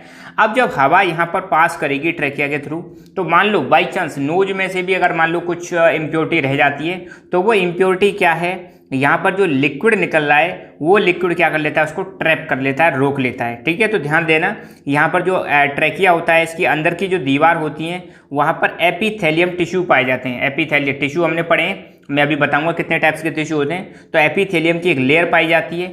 एपिथेलियम क्या है, टिश्यूज है, और जो क्या प्रोड्यूस करती है, म्यूकस, और ये करेगा एयर में जो इम्प्योरिटीज उसको फिल्टर करता है ट्रैकिया। तो यहाँ पर भी फिल्ट्रेशन का जुगाड़ है। ये एक्स्ट्रा अपने सिलेबस का पार्ट नहीं है। तो टिश्यूज की अगर हम बात करें तो टिश्यूज क्या होते हैं, ग्रुप ऑफ सेल्स मिलके क्या बनाती है, टिश्यू बनाती हैं। और जो ये एनिमल होते हैं, इंसान जो होते हैं, उसमें 4 टाइप के टिश्यू पाए जाते हैं, epithelial, connective tissue, nervous tissue, muscle tissue. ठीक है, तो अपनी जो स्किन है या जहाँ पे आउटर कवरिंग होती है, लेयर्स होती है, वहाँ पर epithelial, connective tissue, blood connective tissue है, नर्वस टिश्यू। अब जब हम नर्वस सिस्टम पढ़ेंगे तो वहाँ पर न्यूरॉन्स के बारे में पढ़ेंगे, तो वो क्या है, नर्वस टिश्यू है। और मसल टिश्यू मसल्स में पाए जाते हैं। ठीक है, ओके, तो 4 प्रकार के एपिथेलियल, ध्यान देना, जो अपनी स्किन की कवरिंग होती है या बॉडी की जो कवरिंग होती है वहाँ पे एपिथेलियल टिश्यू पाए जाते हैं। अच्छा, अब है ब्रोंकाई एंड ब्रोंक्यूल्स। तो हमने देखा कि ऐसे ये ट्रैकिया था, ट्रैकिया प्राइमरी ब्रोंकाई में डिवाइड हो जाता है लंग्स में जब ये प्रवेश करता है। ठीक है, तो trachea divides into left and right bronchi. Trachea left और राइट ब्रोंकाई में डिवाइड हो जाता है। Primary bronchi divides into smaller branches called secondary bronchi. अब ये जो प्राइमरी जो ब्रोंकाई है ये भी ऐसे करके और डिवाइड हो जाएगी फर्दर, इनको हम क्या बोलेंगे, सेकेंडरी ब्रोंकाई बोलेंगे। And secondary bronchi further divides into tertiary branches. Tertiary मतलब तीसरे लेवल पर, टर्सरी ब्रोंकाई। जो सेकेंडरी ब्रोंकाई है आगे चल के फिर डिवाइड हो जाती है, उसको हम बोलते हैं टर्सरी ब्रोंकाई। जैसे ये लेफ्ट राइट है, ये क्या आपने ट्रैकिया है, ये होगी प्राइमरी, फिर इसमें भी ये सेकेंडरी, और फिर इसमें भी टर्सरी, और लास्ट में जो एंड है उसको हम बोलेंगे टर्मिनल। टर्मिनल का मतलब अंत। तो आप देखोगे तो मैं दिखाऊंगा लंग्स वाला स्ट्रक्चर दिखाऊंगा। जैसे अपने पेड़ देखा ना, पेड़ ट्री देखा होगा अपने, ट्री में ऐसे करके जो ब्रांचेज होती हैं, इसमें से एक निकल के आ गई, फिर इसमें से निकल के आ गई, फिर इसमें से निकल गई, ऐसे करके ब्रांचेज होती हैं। तो ऐसे ही यहाँ पर भी ब्रांचेज डिवाइड होती चली जाती हैं। तो सबसे पहले प्राइमरी ब्रोंकाई, वो डिवाइड होकर सेकेंडरी ब्रोंकाई में, फिर ये फर्दर डिवाइड होगी टर्सरी ब्रोंकाई, और ये भी जाके फिर छोटी छोटी ब्रोंक्यूल्स में डिवाइड हो जाती हैं, जिनको हम बोलते हैं टर्मिनल ब्रोंक्यूल्स। ठीक है, बहुत सिंपल है, कोई ज़्यादा दिक्कत नहीं है इसमें। टर्मिनल ब्रोंक्यूल्स जो होते हैं वहाँ पर एल्वियोलाई मिलेगा आपको। एल्वियोलाई मतलब ऐसा एक बैग जैसा स्ट्रक्चर मिलेगा, छोटे छोटे जो बैग होते हैं ना ऐसे करके, जहाँ पर एयर का एक्सचेंज होता है, ऐसा स्ट्रक्चर मिलेगा, अंगूर जैसे दिखेंगे, अभी मैं दिखाऊंगा। तो terminal bronchioles and in alveoli, जो एल्वियोलाई होते हैं वहाँ पर टर्मिनल ब्रोंक्यूल्स एंड हो जाते हैं। और जो O2 और CO2 का एक्सचेंज होता है, O2 और CO2 का जो एक्सचेंज होता है वो कहाँ पर होता है, एल्वियोलाई में। तो ये बहुत इंपॉर्टेंट है कि O2 और CO2 का एक्सचेंज, या हम कह सकते हैं गैसियस एक्सचेंज जो है वो कहाँ पर होता है, एल्वियोलाई के अंदर होता है। तो अब हम देखेंगे लंग्स के बारे में, फेफड़ों के बारे में। तो देखो बिल्कुल पेड़ की तरह ही है, ये अपना हो गया ट्रैकिया, ये प्राइमरी ब्रोंकस या ब्रोंकाई, और फिर ये अपना पूरा की पूरा ट्री बन गया। ठीक है, अब आपने देखा होगा पेड़ भी क्या करता है, आप पेड़ों में भी आपने देखा होगा फोटोसिंथेसिस होती है, जहाँ पर एनवायरनमेंट से CO2 लेते हैं, वो क्या देते हैं, O2। तो यहाँ पर भी एक फोटोसिंथेसिस तो नहीं हो रही, मगर गैसेस का क्या होता है, एक्सचेंज होता है लंग्स के अंदर, फेफड़ों के अंदर। ठीक है, तो लंग्स ये वाला हो गया। तो ये अपना हो गया एपिग्लोटिस। अच्छा, कमेंट करके बताओ what is the function of epiglottis, फिर लैरिंग्स, और फिर आपका ट्रैकिया, फिर यहाँ पे प्राइमरी ब्रोंकाई, और फिर ये फर्दर डिवाइड होगा सेकेंडरी, टर्सरी, फिर टर्मिनल्स। और लंग्स जिस कैविटी के अंदर पाए जाते हैं उस कैविटी को हम बोलते हैं प्लूरल कैविटी।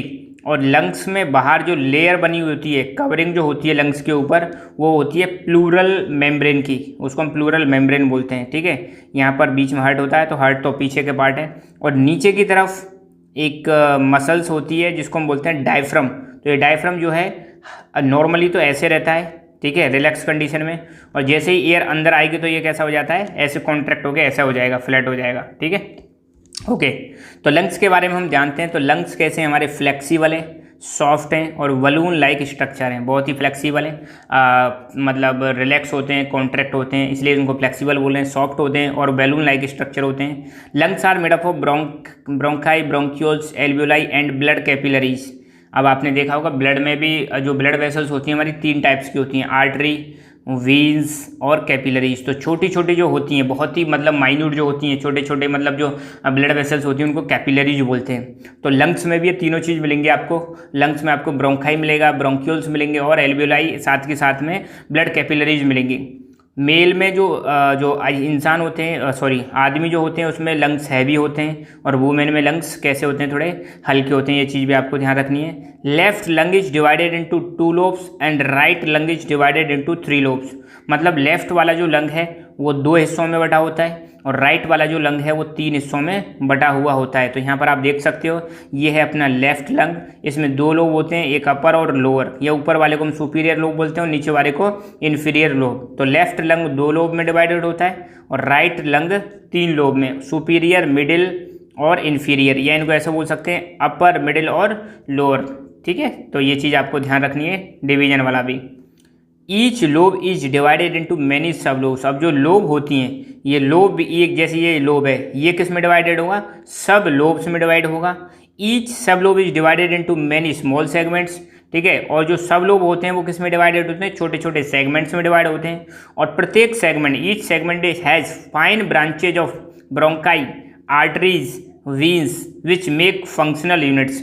अब जो सेगमेंट है ये फर्दर किस में डिवाइड होता है, या ये जो सेगमेंट होते हैं इनमें क्या क्या चीज़ें पाई जाती हैं, इसमें फाइन ब्रांचेज, फाइन का मतलब छोटी छोटी, बहुत छोटी छोटी ब्रांचेज पाई जाती हैं, किसकी, ब्रोंकाई की, आर्टरीज की, वीन्स की, और जो क्या बनाती है, इसको फंक्शनल बनाती है। मतलब यहीं से कार्य होता है, जो अपना सेगमेंट है यहीं पर मतलब असली O2 और CO2 का क्या होता है, एक्सचेंज होता है।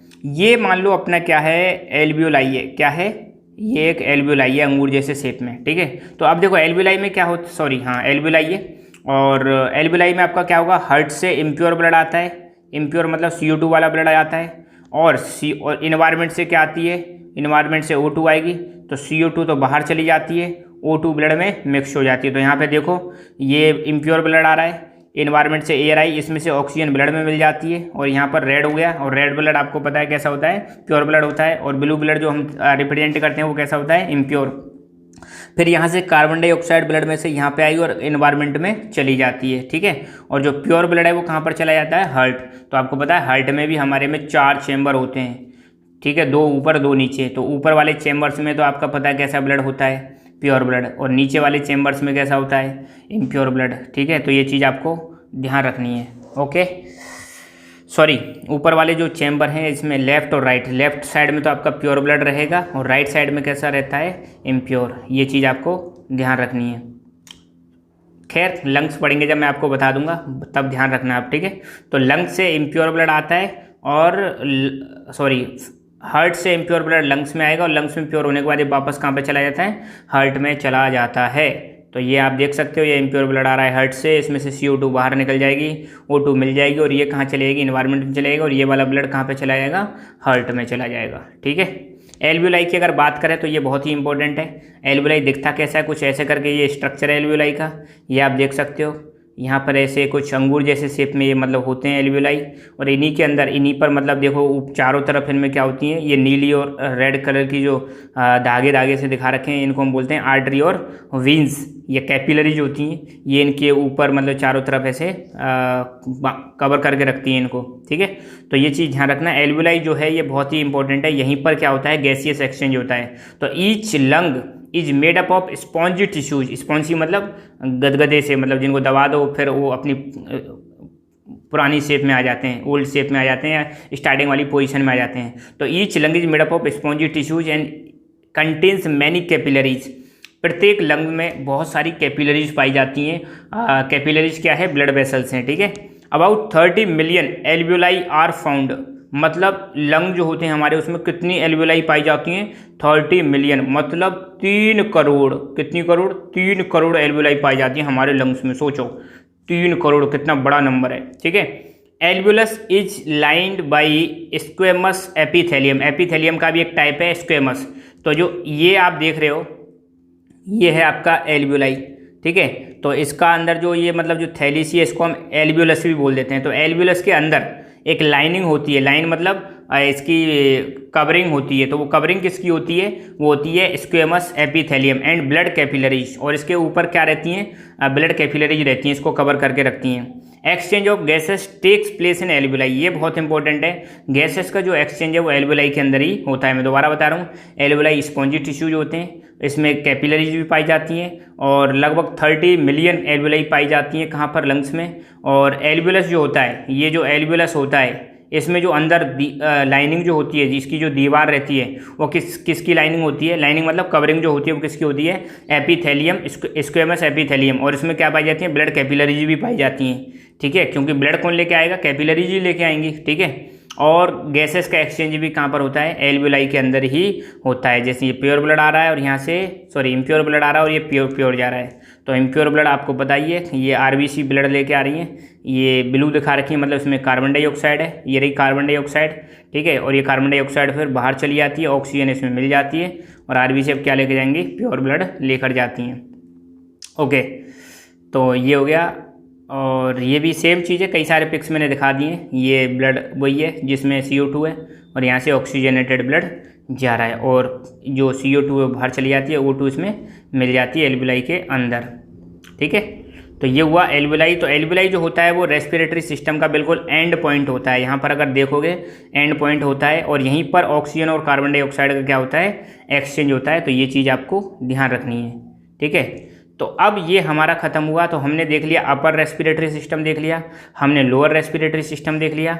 अब बची हमारी रेस्पिरेटरी मसल्स। तो मसल्स आप जानते हो, मसल्स लगातार कॉन्ट्रैक्ट होती रहती हैं, रिलैक्स होती रहती हैं। जब हम सांस लेते हैं, इनहेल करते हैं, तो चेस्ट हमारा बाहर की तरफ जाता है और सांस जब छोड़ते हैं, एक्सहेल करते हैं, तो चेस्ट अंदर की तरफ जा रहा है। तो बाहर जा रहा है, अंदर जा रहा है, मतलब कॉन्ट्रैक्शन और रिलैक्सेशन हो रहा है। ये किसकी मदद से हो रहा है, ये होता है रेस्पिरेटरी मसल्स की वजह से, ठीक है। तो अब हम जानेंगे रेस्पिरेटरी मसल्स के बारे में, ठीक है। तो breathing is facilitated by special muscles. हम जो सांस ले पा रहे हैं, इनहेल और एक्सहेल कर पा रहे हैं, ये किसकी मदद से हो पा रहा है ये काम, ये हो रहा है स्पेशल मसल्स की मदद से। और one of the muscle is diaphragm. Diaphragm भी क्या है, मसल है। मैंने बताया था डायफ्राम नॉर्मली ऐसी शेप में रहता है, इन्वर्टेड यू, और जैसे ही लंग्स के अंदर एयर भरती है तो ये कैसा हो जाता है, फ्लैट हो जाता है, ठीक है।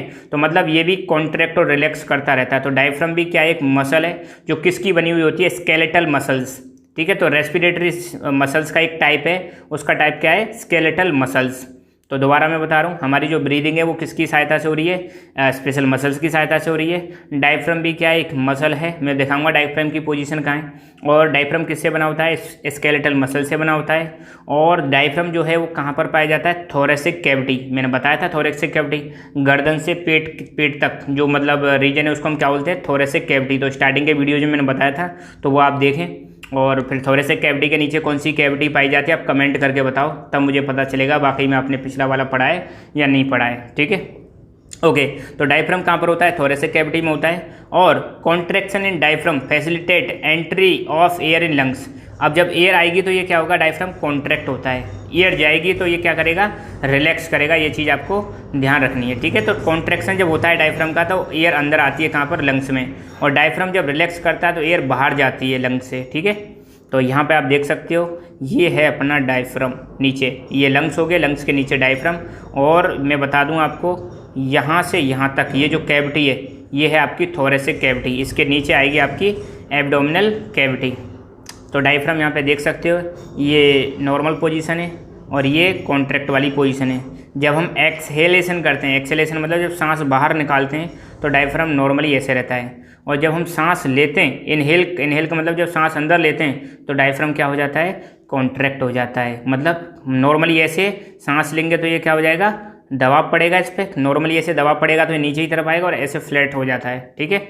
ये चीज़ आपको ध्यान रखनी है। Relaxation of diaphragm facilitate removal of air from lungs. दोबारा मैं बता रहा हूँ, जब डायफ्राम रिलैक्स करेगा तो एयर बाहर जाएगी लंग से, जब डायफ्राम कॉन्ट्रैक्ट होगा तो एयर अंदर आएगी। बस सिंपल सा कॉन्सेप्ट आपको ध्यान रखना है, ठीक है। तो डायफ्राम रिलैक्स कर रहा है मतलब एयर बाहर जाएगी।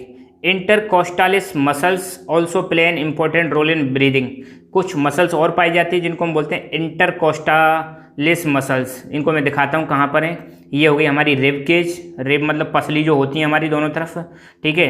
तो रिब केज के अंदर ये रेड कलर की जो मसल्स दिखा रखी हैं इनको बोलते हैं इंटरकोस्टालिस मसल्स। तो ये इंटरनल भी होती हैं और एक्सटर्नल भी होती हैं, ठीक है। इंटरकोस्टल मसल्स या इंटरकोस्टालिस मसल्स, तो बाहर की तरफ जो होती है उनको एक्सटर्नल इंटरकोस्टल मसल्स बोलते हैं, अंदर की तरफ होती हैं उनको इंटरनल इंटरनल इंटरकोस्टल मसल्स बोलते हैं। तो बस इतना ध्यान रखना कि 2-3 मसल्स के बारे में हमने देखा। एक तो डायफ्राम के बारे में देखा, तो डायफ्राम के बारे में सारी चीज़ यहाँ पे बता रखी है। डायफ्राम के अंदर स्केलेटल मसल्स पाई जाती हैं। डायफ्राम जब मतलब कॉन्ट्रैक्ट करता है तो एयर अंदर आती है लंग्स के, और डायफ्राम जब रिलैक्स करता है तो एयर बाहर जाती है। कुछ और मसल्स पाई जाती है जिनको बोलते हैं इंटरकोस्टालिस मसल्स। ये क्या करती हैं, रिब केज को बाहर और अंदर मतलब लाती हैं, जो अपनी चेस्ट बाहर जाती है और अंदर आती है, उसमें इंटरकोस्टालिस मसल्स बड़ा रोल प्ले करती हैं। तो यहाँ पर हमने रेस्पिरेटरी सिस्टम के बारे में पूरा जान लिया। एक वीडियो और आएगा लास्ट जिसमें मैं बताऊंगा कि रेस्पिरेशन की मैकेनिज्म क्या है, कैसे एयर आती है और कैसे जाती है, तो वो एक वीडियो और आने वाला है। इसके बाद हमारा रेस्पिरेटरी सिस्टम पूरी तरह से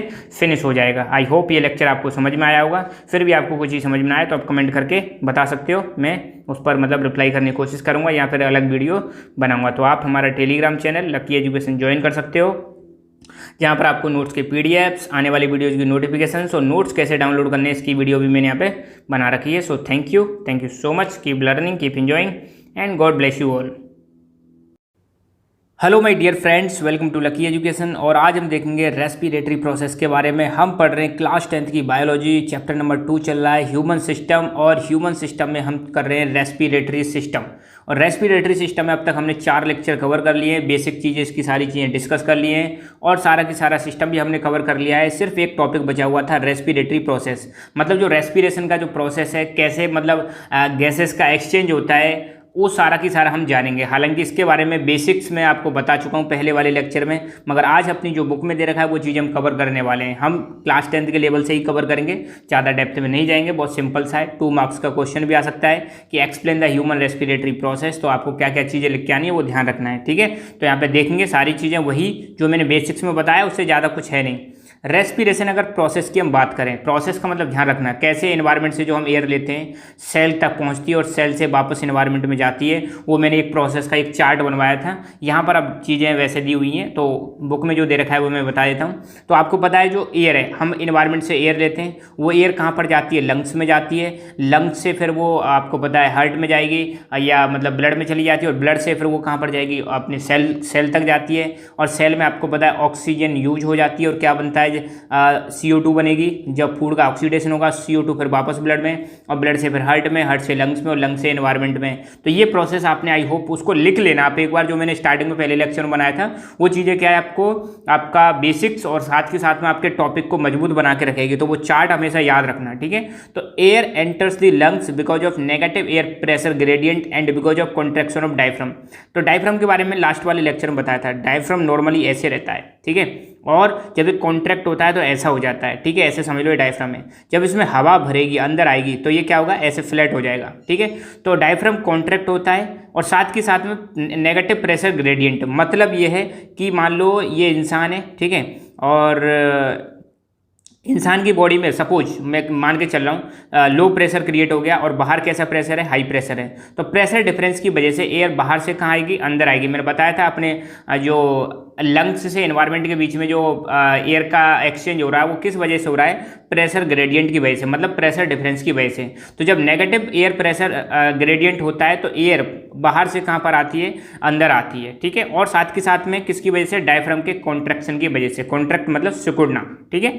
तो exchange of gases takes place at 2 level. ये जो गैसेस का एक्सचेंज हो रहा है, गैसेस में ध्यान रखना मेनली हम 2 गैसेस की बात कर रहे हैं। एक तो हम बात कर रहे हैं ऑक्सीजन की और एक हम बात कर रहे हैं CO2 की। तो आपने सुना होगा हम CO2 लेते हैं, O2 लेते हैं और CO2 छोड़ते हैं, ये बचपन से आप सुनते आ रहे होंगे। तो इन O2 CO2 का जो एक्सचेंज है, आपको मैं एक बार फिर बता देता हूँ। एक तो एक्सचेंज कहाँ पर होता है, लंग्स में होता है। लंग्स में किस जगह पर होता है, एल्वियोलाई में होता है, मैंने पिछले वाले लेक्चर में बताया था। दूसरा कहाँ पर होता है, सेल में होता है। और सेल में भी आपने देखा था जब फूड का ऑक्सीडेशन होता है तब भी गैसेस का एक्सचेंज होता है। तो जब गैसेस का एक्सचेंज अगर लंग्स में हो रहा है, लंग्स और इन्वायरमेंट में हो रहा है तो इसको हम बोलते हैं एक्सटर्नल रेस्पिरेशन, मतलब बाहर वाला रेस्पिरेशन हो गया, लंग्स और किसके बीच में, इन्वायरमेंट के बीच में। और जब गैसेस का एक्सचेंज कहाँ पर हो रहा है, सेल के लेवल पर हो रहा है। आपको पता है हमारी बॉडी की जो स्मॉलेस्ट यूनिट है, अपनी फंडामेंटल और स्ट्रक्चरल जो यूनिट है अपनी बॉडी की, वो क्या है, सेल। सेल प्लस सेल मिलकर टिश्यू बनाते हैं, टिश्यू से ऑर्गन्स बनते हैं, ऑर्गन से ऑर्गन सिस्टम बनता है, ऑर्गन सिस्टम से ह्यूमन बनता है। ठीक है, तो ये चीज ध्यान देना। अगर रेस्पिरेशन कहाँ पर हो रहा है, सेल के लेवल पर हो रहा है। अगर गैसेस का एक्सचेंज कहाँ पर हो रहा है, सेल के लेवल पर हो रहा है, तो उसको हम बोलते हैं इंटरनल रेस्पिरेशन। और अगर रेस्पिरेशन किस किस के बीच में हो रहा है, लंग्स एंड एनवायरमेंट के बीच में गैसेस का एक्सचेंज हो रहा है, तो उसको हम क्या बोलते हैं, एक्सटर्नल रेस्पिरेशन। तो ध्यान रखना जो गैसेस का एक्सचेंज है वो दो लेवल पर होता है, एक्सटर्नल लेवल पर और इंटरनल लेवल पर। ओके, एक्सटर्नल लेवल की बात करें तो ये चीज़ कहाँ पर होती है, एल्वियोलाई में। मैं लास्ट वाले वीडियो में बताया था एल्वियोलाई में कैसे एक्सचेंज होता है। ठीक है, तो यहाँ पर आपको एक डायग्राम और दिखा देता हूँ। ये देखो, ये है अपना एल्वियोलाई। इन्वायरमेंट से हम ऑक्सीजन लेते हैं, जैसे सपोज ऑक्सीजन आई और यहाँ से सपोज ये ब्लड आ रहा है और ब्लड में क्या है, ऑक्सीजन मिल जाती है इसमें, और ब्लड में जो CO2 होती है वो एल्वियोलाई में आ जाती है और एल्वियोलाई से वो कहाँ चली जाती है, बाहर चली जाती है। ठीक है, तो ये वाला जो है एरो ये ऑक्सीजन का है, ये वाला जो एरो ये किसका है, कार्बन डाइऑक्साइड का। तो यहाँ पर एल्वियोलाई मतलब आपकी बिल्कुल टर्मिनल यूनिट है किसकी, लंग्स की। वहीं पर गैसेस का एक्सचेंज होता है। तो जो कैपिलरीज होती हैं, ब्लड कैपिलरीज होती हैं, उसमें से CO2 तो एल्वियोलाई में चली जाती है और एल्वियोलाई से ऑक्सीजन किस में मिल जाती है, कैपिलरीज में, और फिर ये कहाँ चली जाएगी, हार्ट में चली जाएगी। ठीक है, और फिर यहाँ से एल्वियोलाई से बाहर चली जाती है CO2 कहाँ पर, एनवायरनमेंट में। तो एनवायरनमेंट से O2 आएगी, कैपिलरीज में मिल जाएगी, कैपिलरीज से CO2 एल्वियोलाई में जाएगी और एनवायरनमेंट में चली जाती है एल्वियोलाई से। ठीक है, तो कुल मिला के एल्वियोलाई आपको पता ही है, ऐसे अंगूर जैसे स्ट्रक्चर से जो दिख रहे हैं। हालांकि अंदर तो कैसा होता है मैंने भी नहीं देखा, मगर यहाँ पर जो मतलब एनिमेशन दिखा रही है, ये पिक दिखा रखी है, तो ऐसा समझ लो ये बॉल सी जो दिखा रखी है अंगूर जैसी, यही है। और इसी के अंदर ऑक्सीजन और CO2 का एक्सचेंज होता है। ठीक है, तो ये चीज़ आप ध्यान रखना। एक्सटर्नल रेस्पिरेशन क्या हो रहा है, कहाँ पर हो रहा है, एल्वियोलाई में। यहाँ पर क्या हो रहा है, CO2 और O2 का एक्सचेंज हो रहा है। CO2 जो बॉडी से आ रही है, O2 कहाँ से आ रही है, एनवायरनमेंट से। तो CO2 एनवायरनमेंट में चली जाती है, O2 किस में मिल जाती है, ब्लड में मिल जाती है। बस इतना ध्यान रखना। अच्छा, यहाँ पर भी जो ये एक्सचेंज होता है, जैसे मान लो कार्बन डाइऑक्साइड यहाँ पर मिल जाती है, O2 यहाँ पर मिल जाती है, तो ये किसकी वजह से मिलती है, ये भी मिलती है प्रेशर डिफरेंस की वजह से। The pressure difference between air in alveoli and gases in capillaries help in removal of carbon dioxide from blood and addition of oxygen to the blood. तो ध्यान रखना, ये जो ब्लड में CO2 आ रही है, CO2 कहाँ पर जाएगी, एल्वियोलाई में, और एल्वियोलाई से एयर कहाँ पर आएगी, कैपिलरीज में आएगी। तो ये किसकी वजह से हो रहा है, ये सिर्फ और सिर्फ हो रहा है प्रेशर डिफरेंस की वजह से। ठीक है, हाई प्रेशर से लो प्रेशर, ऐसे समझ लो। ठीक है, अब जैसे मान लो यहाँ पर एयर कम है, लो प्रेशर है, यहाँ पर ऑक्सीजन ज़्यादा है, यहाँ पे ऑक्सीजन का प्रेशर ज़्यादा है, यहाँ पे कम है, तो यहाँ से यहाँ जाएगी। ठीक है, सिंपल सी बात है। और यहाँ पर CO2 का प्रेशर ज़्यादा है, यहाँ पे CO2 कम है, तो यहाँ से यहाँ चली जाएगी। तो ऐसे करके प्रेशर डिफरेंस की वजह से गैसेस का एक्सचेंज होता है, कहाँ पर, एल्वियोलाई में। सिंपल है, मैं दोबारा बता रहा हूँ, एक्सटर्नल रेस्पिरेशन एल्वियोलाई में होता है। एल्वियोलाई कहाँ पर पाया जाता है, लंग्स में पाया जाता है। एल्वियोलाई में जो कैपिलरीज CO2 वाला ब्लड लेके आती है, तो उसमें से CO2 एल्वियोलाई मिल जाती है, और एल्वियोलाई में से O2 किस में मिल जाएगी, कैपिलरीज में मिल जाती है। और ये जो एक्सचेंज होता है गैसेस का, that is happens because of pressure difference of air. ठीक है, बस इतना ध्यान रखना।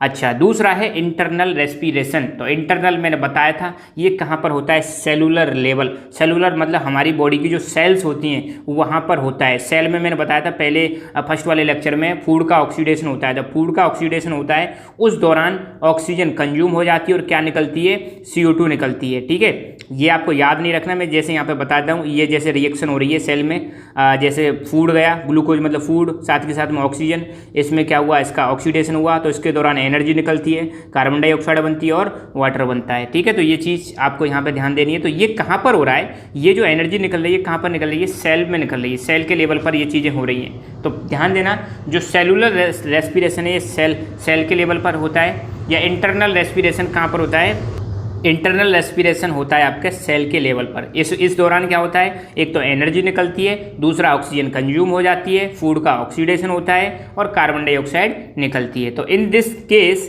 Exchange of gases between blood and cell. ध्यान देना, अब ये मान लो सेल हो गई और इससे क्या कनेक्टेड होती हैं, कैपिलरीज कनेक्टेड होती हैं। तो सेल और ब्लड के बीच में गैसेस का एक्सचेंज होता है, मगर यहाँ किस वजह से हो रहा है, डिफ्यूजन की वजह से।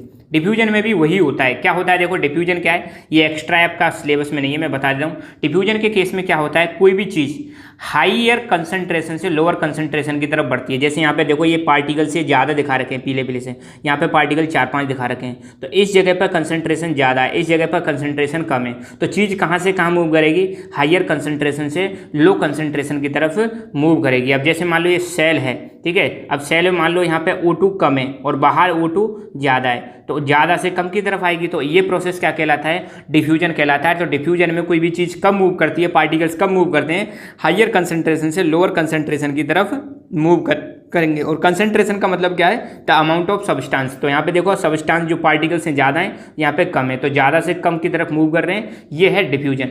ठीक है, तो ये भी एक डायग्राम यहाँ पे आप देख सकते हो, जैसे ये हो गई ऑक्सीजन, ये हो गई CO2, ठीक है, तो ऑक्सीजन आएगी सर्कुलेटरी सिस्टम के थ्रू, यहाँ सेल में चली जाती है, और जब फूड का ऑक्सीडेशन होता है तो CO2 निकलती है और बाहर चली जाती है। तो ये सारा प्रोसेस भी किसकी वजह से हो रहा है, ये भी हो रहा है आपका डिफ्यूजन की वजह से। जैसे यहाँ पर दिखा रखा है, ये सेल का अंदर वाला हिस्सा है, ये सेल का बाहर वाला हिस्सा है, ये सेल की बाहर वाली लेयर है। सुनो एक चीज़ मैं दिखाता हूँ, जैसे ये मान लो सेल हो गई, तो ये वाली जो है ना, इसको हम बोलते हैं सेल मेम्ब्रेन, बाहर वाली जो है सेल मेम्ब्रेन। अब इसी को थोड़ा और माइक्रोस्कोपिक लेवल पर देखो तो ये सेल मेम्ब्रेन है, और ये अंदर सेल का अंदर वाला भाग है, और ये सेल का बाहर वाला, इसलिए इसको बोलते हैं इंट्रा सेलुलर, इसको बोलते हैं एक्स्ट्रा सेलुलर। एक्स्ट्रा मतलब सेल के बाहर वाला, ये सेल के अंदर वाला। इसमें ज़्यादा आपको डेप्थ में नहीं जाना, ये प्लाज्मा है अपनी, ठीक है। अब तो यहाँ पे देखो आप CO2 O2 ऐसे बाहर और अंदर जा रही है, किसकी वजह से होता है, ये सिर्फ और सिर्फ होता है डिफ्यूजन की वजह से। वाटर भी अंदर जाता है बाहर जाता है, तो अगर मान लो यहाँ पे CO2 ज़्यादा हो जाती है तो ये बाहर चली जाएगी, और यहाँ पे O2 कम हो जाती है तो बाहर से अंदर आ जाएगी, कुछ ऐसे करके मतलब प्रोसेस चलता है। तो डिफ्यूजन में क्या होता है, हाइयर कंसंट्रेशन से लोअर कंसंट्रेशन की तरफ चीज़ें मूव करती हैं। तो हम एक बार दोबारा से देखें तो मैं यहाँ पर ध्यान देना, इस चीज़ को मैं फिर बता देता हूँ। रेस्पिरेशन जो प्रोसेस होता है, इसमें एयर लंग्स में एंटर करती है, किसकी वजह से, नेगेटिव एयर प्रेशर ग्रेडियंट की वजह से और डायफ्राम के कॉन्ट्रैक्ट होने की वजह से। रेस्पिरेशन प्रोसेस में जो गैसेस का एक्सचेंज है वो 2 लेवल पर होता है, एक तो एक्सटर्नल और एक internal. External lungs and environment के बीच में, इंटरनल सेल के लेवल पर, ठीक है। बाकी सारी चीज़ें आप बता ही दोगे, आई एम श्योर, इतना ज़्यादा हार्ड है नहीं है, बहुत सिंपल सा टॉपिक है। तो यहाँ पर हमारा रेस्पिरेटरी सिस्टम फिनिश होता है, और मैं एक बार इसको आपको बोर्ड पर और समझाऊंगा किसी दिन, मतलब टाइम मिलेगा जब आपको बोर्ड पर समझाऊंगा। यहाँ पे आपने थ्योरी समझ ली है, वैसे कई सारे पिक्स मैंने दिखाए हैं, फिर भी एक बार मैं इसको लिंक करके समझाऊंगा आपको। Digestive system, respiratory system, circulatory system, इन सब चीज़ों को एक ही मतलब बोर्ड पर एक डायग्राम से सारी चीज़ें समझ में आ जाएंगी। तो वो भी वीडियो फ्यूचर में कभी आएगा। तो यहाँ पर हम विराम देते हैं अपने वीडियो को। तो आप हमारा Telegram channel lucky education join कर सकते हो, जहाँ पर आपको हमारे स्टडी नोट्स मिलेंगे, और साथ के साथ में आपको वीडियोज की नोटिफिकेशंस। ध्यान देना, ये नोट्स हमारे फ्री हैं, और अगर कोई गलती से आपको इन्हें बेचने की कोशिश करता है, क्योंकि मैंने सारा की सारा स्टडी मटेरियल फ्री यहाँ पे अवेलेबल करा रखा है टेलीग्राम पर। बहुत सारे मैंने ऐसे केसेस सुने हैं कि लोग बाग इनको यूज करके मतलब बेच भी रहे हैं, ठीक है। तो आप उनसे बचें, यहाँ पे सारी चीज़ें हमारी फ्री है, और कभी भी हम किसी से एक पैसा भी चार्ज नहीं करते। तो मैं इस चीज़ को, अगर आपको लगे कोई ऐसा कर रहा है तो मुझे ज़रूर बताएं, ठीक है। अपना यहाँ पे जो इनिशिएटिव है ये टोटली फ्री है, टोटली सोशल है, कोई भी ऐसा मतलब अपना फाइनेंशियल इसका कोई पर्पज़ नहीं है। तो आप बस पढ़ते रहो, मुस्कुराते रहो, आगे बढ़ते रहो। Thank you so much.